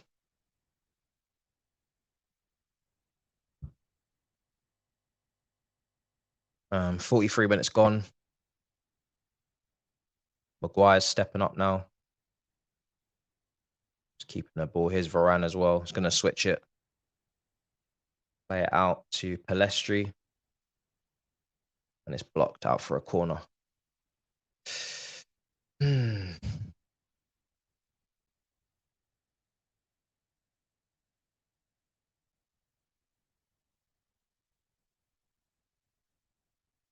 44 minutes gone.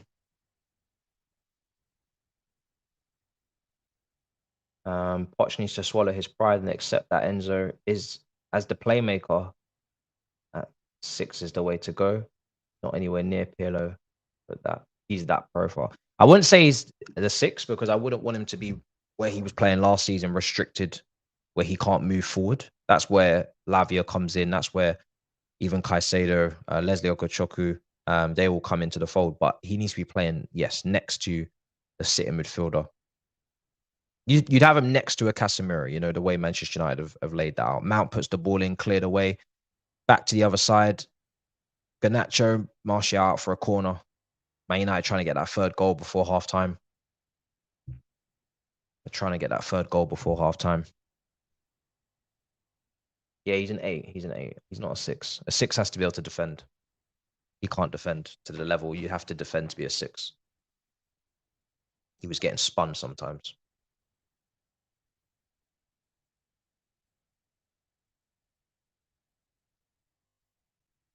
Five minutes of injury time. 5 minutes.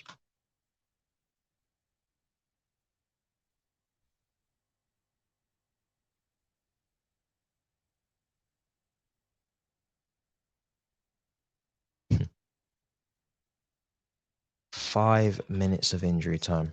Not even sure where that's even come from. There hasn't really been any delays, so I'm not really understanding where that time's come from.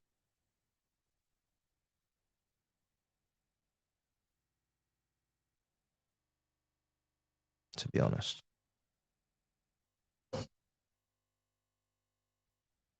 46 minutes gone. It's clipped over the top. Dallo. Blocked. Pass being blocked.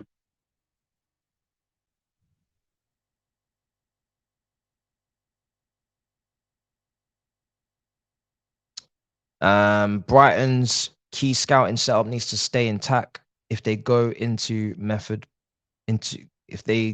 their method becomes more unstable right now, they just keep finding new gems. I think it's kind of Bloom. Bloom seems to be the main man at the helm. He seems to be calling the shots. He seems to be the one that's running the show. So if he's there, then I'm pretty confident they're able to do what they're doing. To be honest.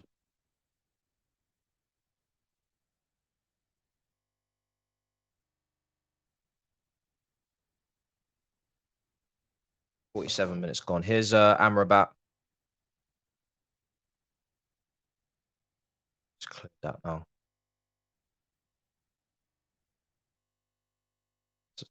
Yeah. Better hope he's not injured. Gone down holding his leg.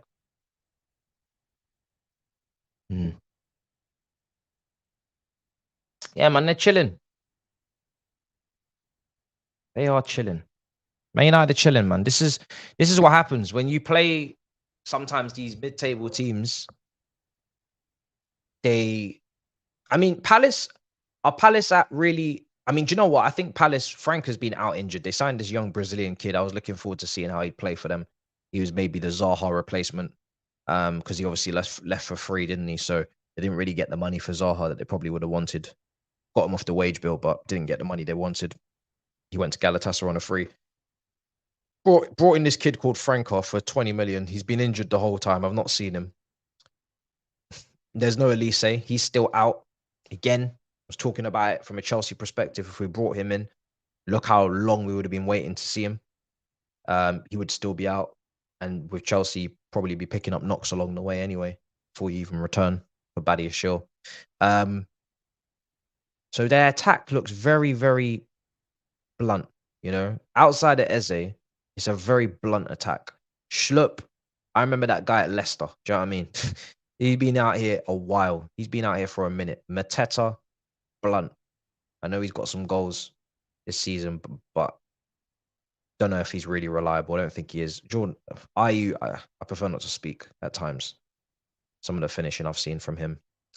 Edouard from Celtic, he's a good player for them when he was there, but hasn't always shown it consistently for Palace. He's probably their best hope, to be honest, up front, but it's just not enough. It's not what we're accustomed to, man.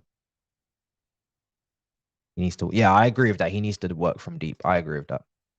Just not as a 6. Mitchell usually plays okay for them, yeah. 49 minutes.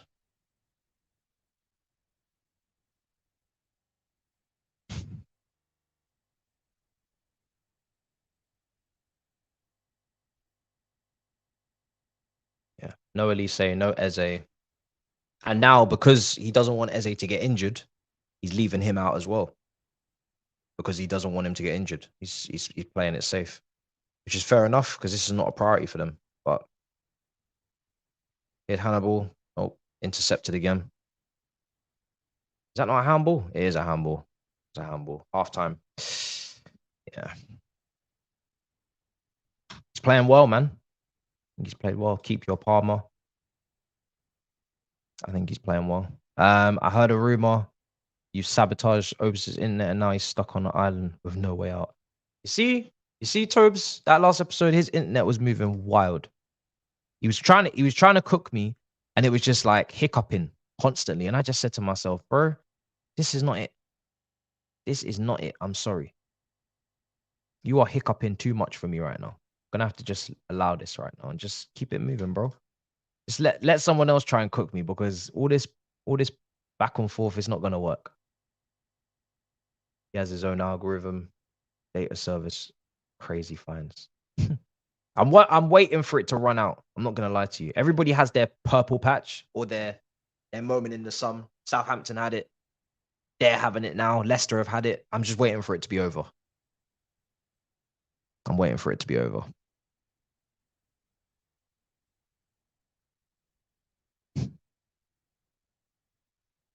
Yeah, bro, because I was getting tired of the Arsenal arguments. I was like, yo, move on. We need to move on. I've had enough. I want to be cooked now. 100%. 2 words every 30 seconds. Oh dear. Oh dear. I can't even get the Barca game up because it won't even flag up for me, so can't even see what's going on there, to be honest. Let's take a look. The thing is, I don't see Poch randomly changing managers don't tend to change once they make their bed. That wasn't for me, but I wasn't making a whole lot of sense there, bro. Typed out a bit fast. Yeah, you typed that one out a little bit quickly. Not gonna lie. Amrabat's a player. Yeah, listen, I think Manchester United's midfield has been good on and off the ball. They've done their job. I don't really remember Crystal Palace having any opportunities in this game, to be honest. I'm gonna look at the statistics. I don't think Crystal Palace have troubled Onana at all. So on and off the ball, that midfield's done his job. Everybody's been a part of that. Amrabat's playing in a kind of position that I wasn't expecting. Coming off, he's more playing off that left-hand side, inverted left back kind of thing, the back three. But he's done a job. Casemiro scored. He's done a very good job. Mason Mount's been very good as well. He's done a job. Hannibal's kind of more playing off the right. You're more seeing him off the right hand side, kind of connecting with Palestri. Garnacho's out on that left. Mason Mount's giving him support as well as Amrabat. Just sometimes funneling in. I'd say it's like a box. I'm looking at the midfield again. It's kind of like a box to me. I say like Mason Mount and Hannibal, they're kind of your attacking eights. They're kind of your guys in the half spaces at times. They're moving forward when Amrabat kind of tucks in. Like it's almost like a Zinchenko situation for Amrabat. He's tucking in next to Casemiro. He's in the middle of the park. He's making up a lot of ground. Then you're going to that back three. Dallo still pushing forward a bit. Still pushing forward quite a bit, to be fair. Casemiro looking after those positions just behind Hannibal and Palestri. It's been good for United. It's been good for United in this game. It's been pretty good. I'm not gonna lie. They've had no problems. Statistics. What am I gonna see? Crystal Palace. Fuck. Oh my god! I knew it was bad. I said it was bad, but then when you actually go and take a look, it is horrendous. This is what I'm talking about, man. I said it when I saw this damn Crystal Palace team. I knew they were going to come here on nothing. I knew they were going to come here with bad intentions. No shots. No shots. Forget on target. Pointless conversation. No shots. They've had no shots. No shots blocked. No shots. Just no shots. No shots on target. No shots off target. No shots blocked. No shots. No corners. No offsides. No nothing. These men have done nothing going forward. No big chances. No big chances missed. No shots in the box. No shots outside the box. No nothing. No nothing. So when I'm telling you, it's too easy for Manchester United. 69% possession is too easy. This is a walk in the park. And this is why I'm saying they should really just batter them. They should really just go and hit them for 5, because this has been, I mean, who's that guy on the right-hand side? Rak Sakri? Who's that, brother? Double barrel name. I've not even said his name once. Up until halftime now, I'm saying it now. Rak Sakri?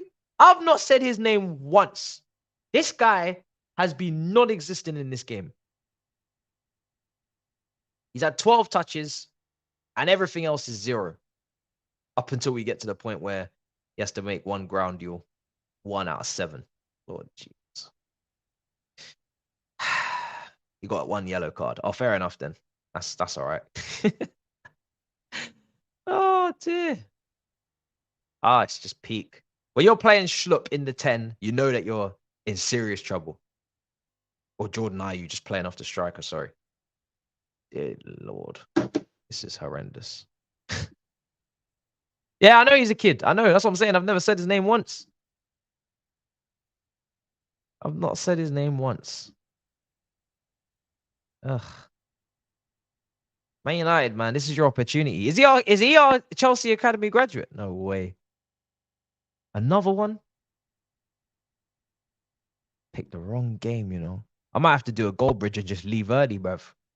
Can't believe this. This is actually ridiculous. If Man United do not put this team to the sword and at least entertain us with goals, I'm seriously considering recording my preview early, because these lot are taking a piss.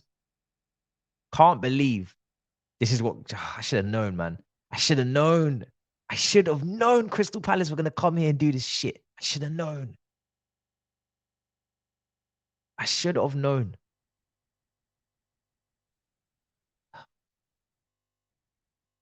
Yeah, because I got a preview to record. I thought this, you know, maybe a little. Nah, I'm an idiot, bro. Eze, you know, maybe. Nah, man. I didn't deep what kind of nastiness Crystal Palace could have been on today. I did not deep it. I did not fully deep it. That's poor judgment. Everybody knew this could go left for Crystal Palace. Should have known. But that's why Man United need to play their part. That's why Manchester United need to play their part. If you're going to win, at least win in style. At least win in style. Don't come here now and start doing some foolishness.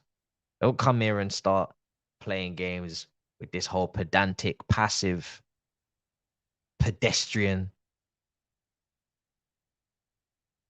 I don't even have any more P's, but you get my drift. You catch my drift. Point being, play football and play it well.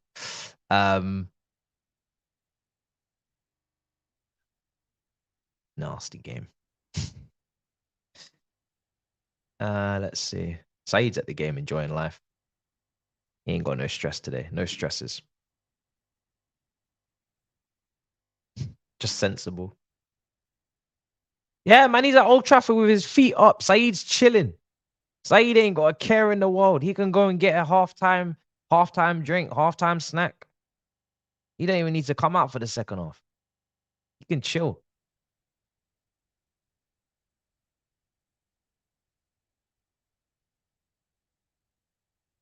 I'm kind of glad that a lot of people are saying, listen, it's obviously when you're after that game against Villa, everybody's going to be emotional, right? Everyone's going to flip out. But at some point, you got to come back. You got to come back to reality and sit down again and talk and really put your feelings out on the table where you're at. I think a lot of people are expecting the majority of the Chelsea fans to be kicking off right now and doing a madness. But you have to look at what you're watching with context. A manager has got to make improvements, don't get me wrong, but we should be winning these games. The amount of chances we're creating, some of the chances we're creating, we should be winning these games, man. Players have got to start taking responsibility as well. Can't lie. Can't all fall on one man when you're leading in them in that many statistics. I'm sorry. Players have got to start taking responsibility, man.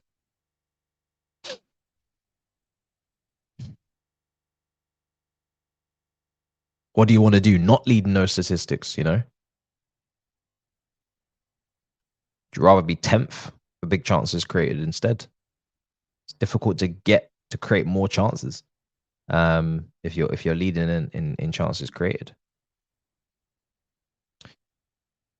Should we create less chances? You know?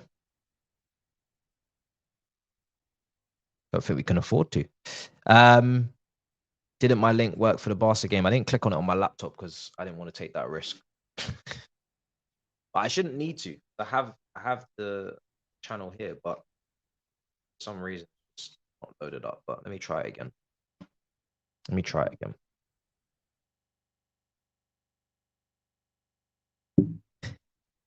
There's no flaw with Chelsea.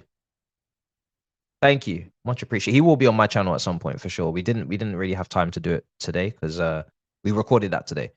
We didn't it was before the press conference, but yeah, I didn't want to, try and do another recording because we'd be repeating ourselves. Not really much more to say than we already said. But what's my flaw? There is no flaw. I mean, obviously I'd be bloody damn well angry doing watch-alongs in the championship, but brother, wherever this team go, I'm going. Do you know what I'm saying? It's as simple as that. If I have to do watch-alongs in the championship, then after a lot of cussing, after a lot of rants, after a lot of raging, we will be there. Unfortunately, we will be there, But if we are there, best believe I've done a lot of cussing before I do that watch along. There are, I mean, I will take people. I will take people apart. I will do dissections like a doctor if I have to do watch alongs in that league. But I will do those watch alongs. But I'm telling you, we will have a week of, I will bombard notifications for a week and I will cuss every single living fiber. It will be peak. Before we do those watch alongs, it will be mad. It will be peak. And then we will be there. After we've cussed, then we will be there, because obviously we're not going anywhere, but it will be a long day.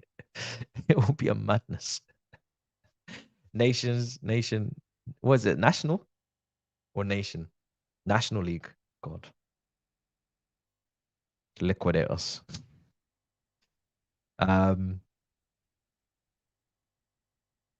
We were defending Latugo for the same thing, but no one wanted Poch. Otherwise, we would not have been if this was Enrique or Nagelsmann. What do you mean by that?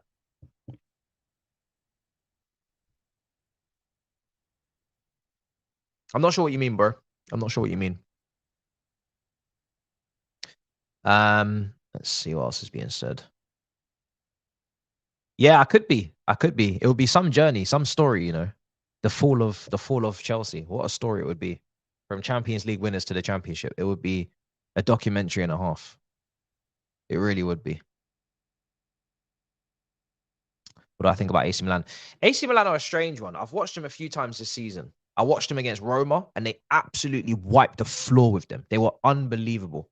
Leao was incredible that game.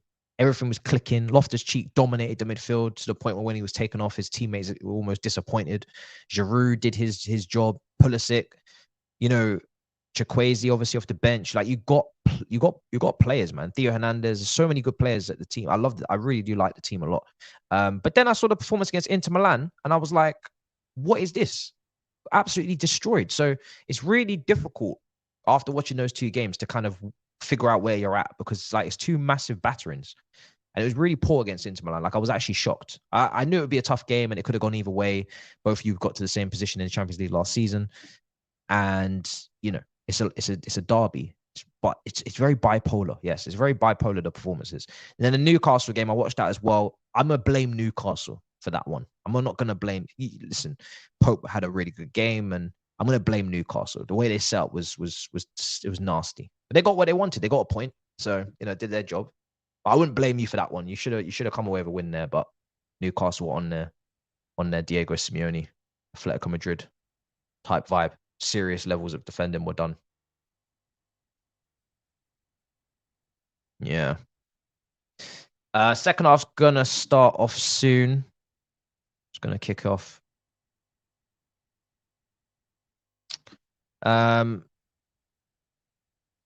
Yeah, I mean, do you know what? You can never say never with this fan base or with this club. You can never say never.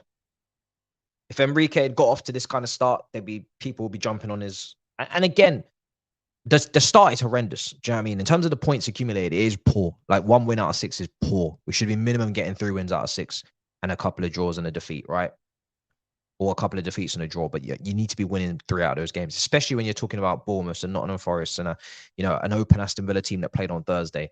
You should be winning 3 out of those 6, bare minimum. So it's poor. However, if it was Enrique, if it was Nagelsmann, I think people would still be on their necks. I'm not gonna lie. I think that's why I don't really see what's out there as the solution all the time anymore. Like, it's easy to just be like, okay, let's just sack him and just go and get someone else. But like, that's someone else. If they don't hit the ground running, people are not going to have any patience for them either. They're going to say 6 games, 6 games in, if the results are still the same, people are still missing chances. What are you going to do? You can sack him as well. Do you know what I mean? If the underlying numbers were disgusting and the style of football was horrendous and everyone was fit and we were playing awfully and we were, then it's a different conversation. But that's not the case. That is not the case. So sometimes in football, you just have to separate your emotions from what you should necessarily do decision-wise. Because, if this board were to make a decision every time we ask for it, I mean, we would we'd be all over the shop. We'd literally be going for about 5 managers a season, and they're probably going to do that themselves because they're sacking at a rate of not. But yeah, for me, sometimes you need to stick. You need to just stick together a little bit. As cringy as it sounds, you kind of need to just ride it out a bit. Because where are you really going right now? We've picked the squad, we've picked the players, we've seen the chances that they're missing. They're not ready, some of them, to perform to the level required. Okay, where are we going? Unless it's Pep, where are we actually going right now? Who we run into that's gonna wave the magic wand and fix everything? Because a lot of these managers, Nagelsmann, whoever it may be, a lot of them will make other decisions. You'll be like, what the hell are you doing? If it's not this player playing out of position here, it's something over there that you didn't foresee. Then you got something else to complain about. So Potts just needs to get himself rebalanced chemically. I don't know. He needs to just put his team, make his team maths, man. Just make it make sense. He just needs to put his players back in their natural positions and go from there. Make the maths math. If he can do that, we can go from there. He's not at an untenable position where I can't see any way out. It's not like we're at a point where I'm like, there's no way back for him or anything like that. So yeah, he needs to stop doing that, bro. He stopped with Madrid on the left wing. Okay, fine. Now it's time to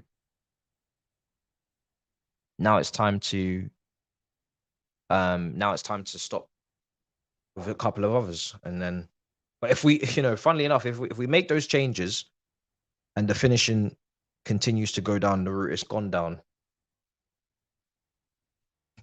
the results are not going to really change. We're just going to look even better and still not finish the chances. That ball's being claimed by Henderson. Not Henderson, sorry. John Stone. Goalkeeper's throwing it out now.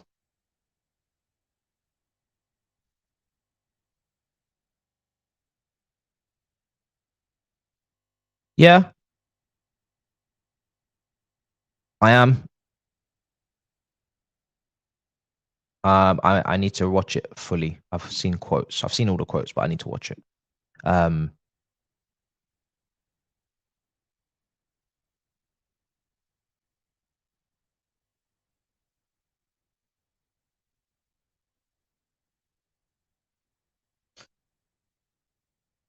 with this one, I think the situation is a bit different here because a lot of these players are new. So a lot of these players are still adapting, they're still acclimatizing. A lot of these players are doing that all together. So yeah, I don't even know if it's a confidence issue for some of them. I think it's actually they're just not ready. You look at a lot of these signings that have been made, usually they'd be slowly integrated into top teams. If they're coming into a top team, they'd be slowly integrated because they wouldn't be ready from the get-go. Or if they are playing from the get-go, they're playing alongside players that have played hundreds of Premier League games and they can hold their hand a little bit. But right now, the only person trying to hold someone's hand is Silva and Sterling, and they're making as many individual errors as everyone else is. You know, Silva's regressing this season. Sterling's decision making has been atrocious. There is no spine that has been there for years and years to pick a lot of these young players up that are still going through their teething problems, which is natural, especially teething problems for players that have not really even played that many games at the top level, the likes of Jackson, Mudryk. These guys haven't even played that many games at the top level, let alone played at, you know, at this level, which is the highest level. So there's so much that goes into it where, you know, yes, I've seen other scenarios where players have been picked up from the bottom and then they've been revived because they were suffering from confidence and that's all they needed. This team doesn't need just confidence. This team needs coaching. This team needs actually a lot of coaching and it needs a lot of improvements. These players have to make a lot of improvements in their game, whether it's off the ball movement for Jackson and Mudryk, whether it's timing of the runs for all these offsides, whether it's, you know, penalty box movement, whether it's some of them technically shooting, of course, touch, first touch for some. I mean, like, there's a lot of improvements to be made. There's a lot of improvements to be made across the board. 1-1, Rafinha's just scored.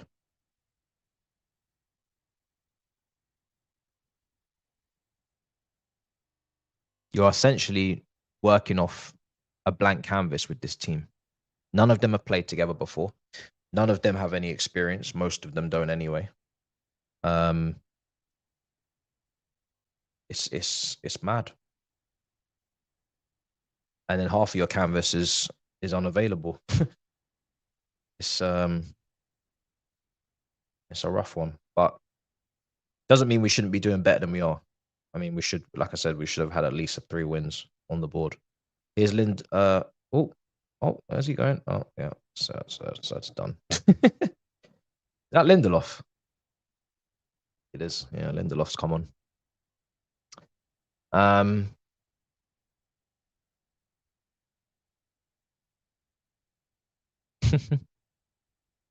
was enjoying.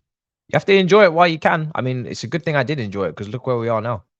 You know, if I had started off pessimistic from the beginning, then I would have been a very angry man for many months now. At least I enjoyed the high. Or whatever that preseason trophy lift was. I don't even know. I think I went to bed. It was so early in the morning in the UK. As a Chelsea fan right now, you gotta if something good happens, you better live in the moment and enjoy it because you don't know how many of those moments you're gonna get. I'm not gonna lie. You better really savor those 3 points. Any goal that's scored, you better really enjoy it. You know, you better really put your full heart into it when you celebrate because you never know when you're gonna see another one. At the moment, this month we have no goals. No goals. But yet, XG wise, we're next to Man City. Big chances created. We're next to Man City, I think. Crazy. Let me take a look at our big chances created.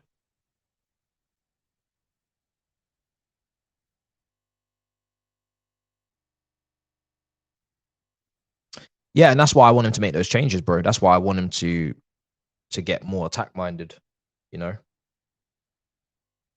If he's done that though, thinking that he would be able to get wins out of it and it hasn't happened. Obviously, you want to start with a young team first and foremost by winning. Attacking and losing is not the goal. the goal is always to win. But then when you're not winning, then you need to be at least attacking. That's the bare minimum. You know, you need to be at least on the front foot, trying to entertain, trying to play good football, trying to score goals. If you're gonna not win consistently, that's the next best. But the first goal is to win. That's the first goal. Football's about winning. Always has been, always will be.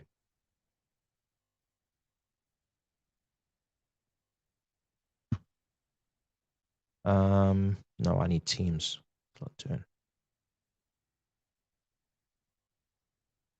Salah's leading that. Big chances created in the Premier League this season. 53 minutes gone. Man United are in possession. And a ball. Liverpool lead for big chances created by quite a distance. Yeah, Man City as well. Man City and Liverpool lead by quite a distance. Then it's Man United on 68, Chelsea 63 and fourth. Oh no, this is the wrong season. I knew this looked a bit odd. Where are we? Okay, we're fifth. Yeah, we're fifth. Oh, it's 3-0. Shit. My God. I just seen it. What a goal. Martial. There we go. Game over. It must be nice. It must be nice. 3 goals in 1 game. How does it feel? Again, good play. Team goal. Well, that was a stupid clearance, though. Clipped in. Great finish from Martial. That's a great finish. Casemiro assist, is it again? It's a good finish. A goal, what's that? Oh, this is painful. Oh, fuck. If we go out tomorrow. Oh, dear. I don't know what I'll do. I don't know what I'll do.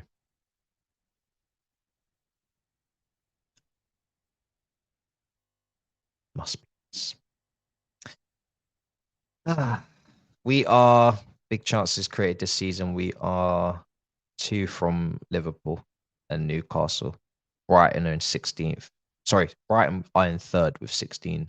Tottenham are in 4th with 16. Chelsea in 5th with 15. We got the same, like I said, we got the same amount of big chances created as Man City, 2 off the top.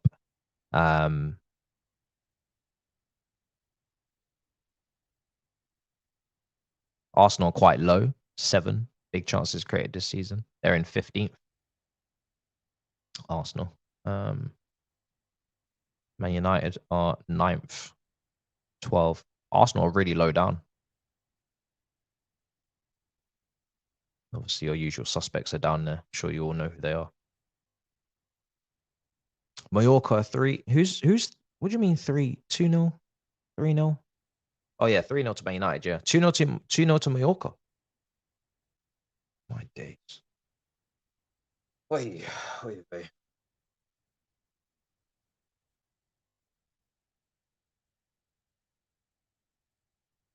Is Lindelof?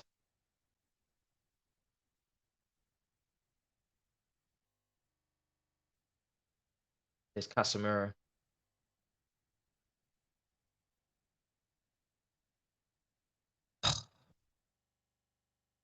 Honestly, it's too easy.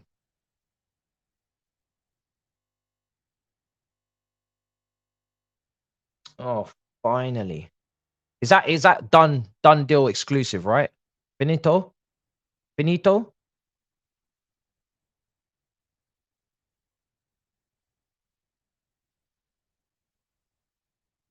Is that done? Oh, thank you. Okay. Yes. Okay. So we've made moves on that. Exclusive, Infinite Athletic have been granted Premier League approval to become Chelsea's new front of shirt sponsor. Full story here below. Okay, right. Do you know what? I'm gonna cover that. I'm gonna cover that. Cover that news. 60 minutes. We're gonna wrap up. All right, 2 minutes to go. I'm gonna wrap up. This game is done. Manchester United are gonna walk it.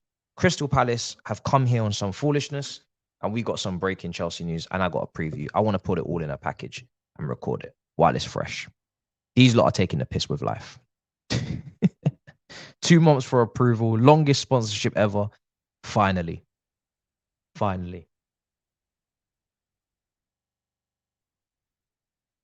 Yeah, fuck these lot. Nah, Eze, come on. Mate, Crystal Palace today have taken the piss. I'm sorry. They've taken the piss. I'm not happy. I'm not happy with what's happened today.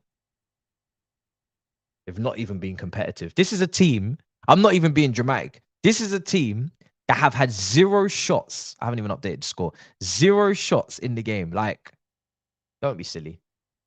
Don't be silly.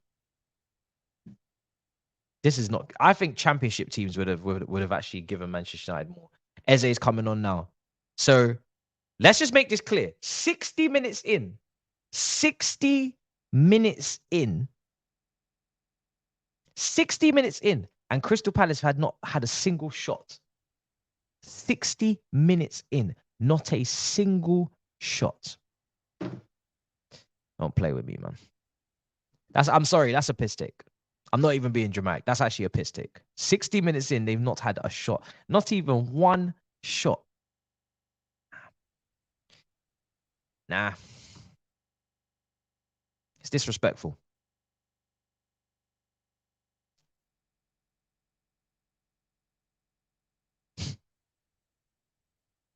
It's disrespectful to the cup.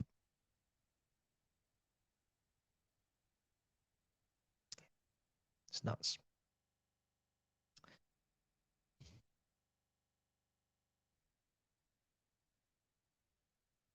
Yeah, you got them on the weekend. You got them on the weekend. I'm gonna wrap. I'm gonna wrap because this is hella. This is insane. I'm sorry. This is insane. Guys, smash up the subscribe button. Smash up the likes. I don't think I've ever ended a watch along early, but this here is a genuine disgrace. No shots in the whole game. 2 touches in the opposition box. Nah.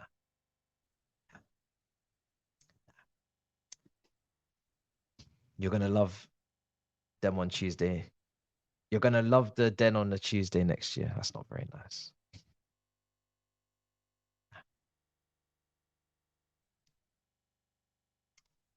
Yeah, it's just a piss take. Big up. Love. It was good to communicate with everyone, though. That's for sure. I had more fun chatting to you guys than watching Palace attempt.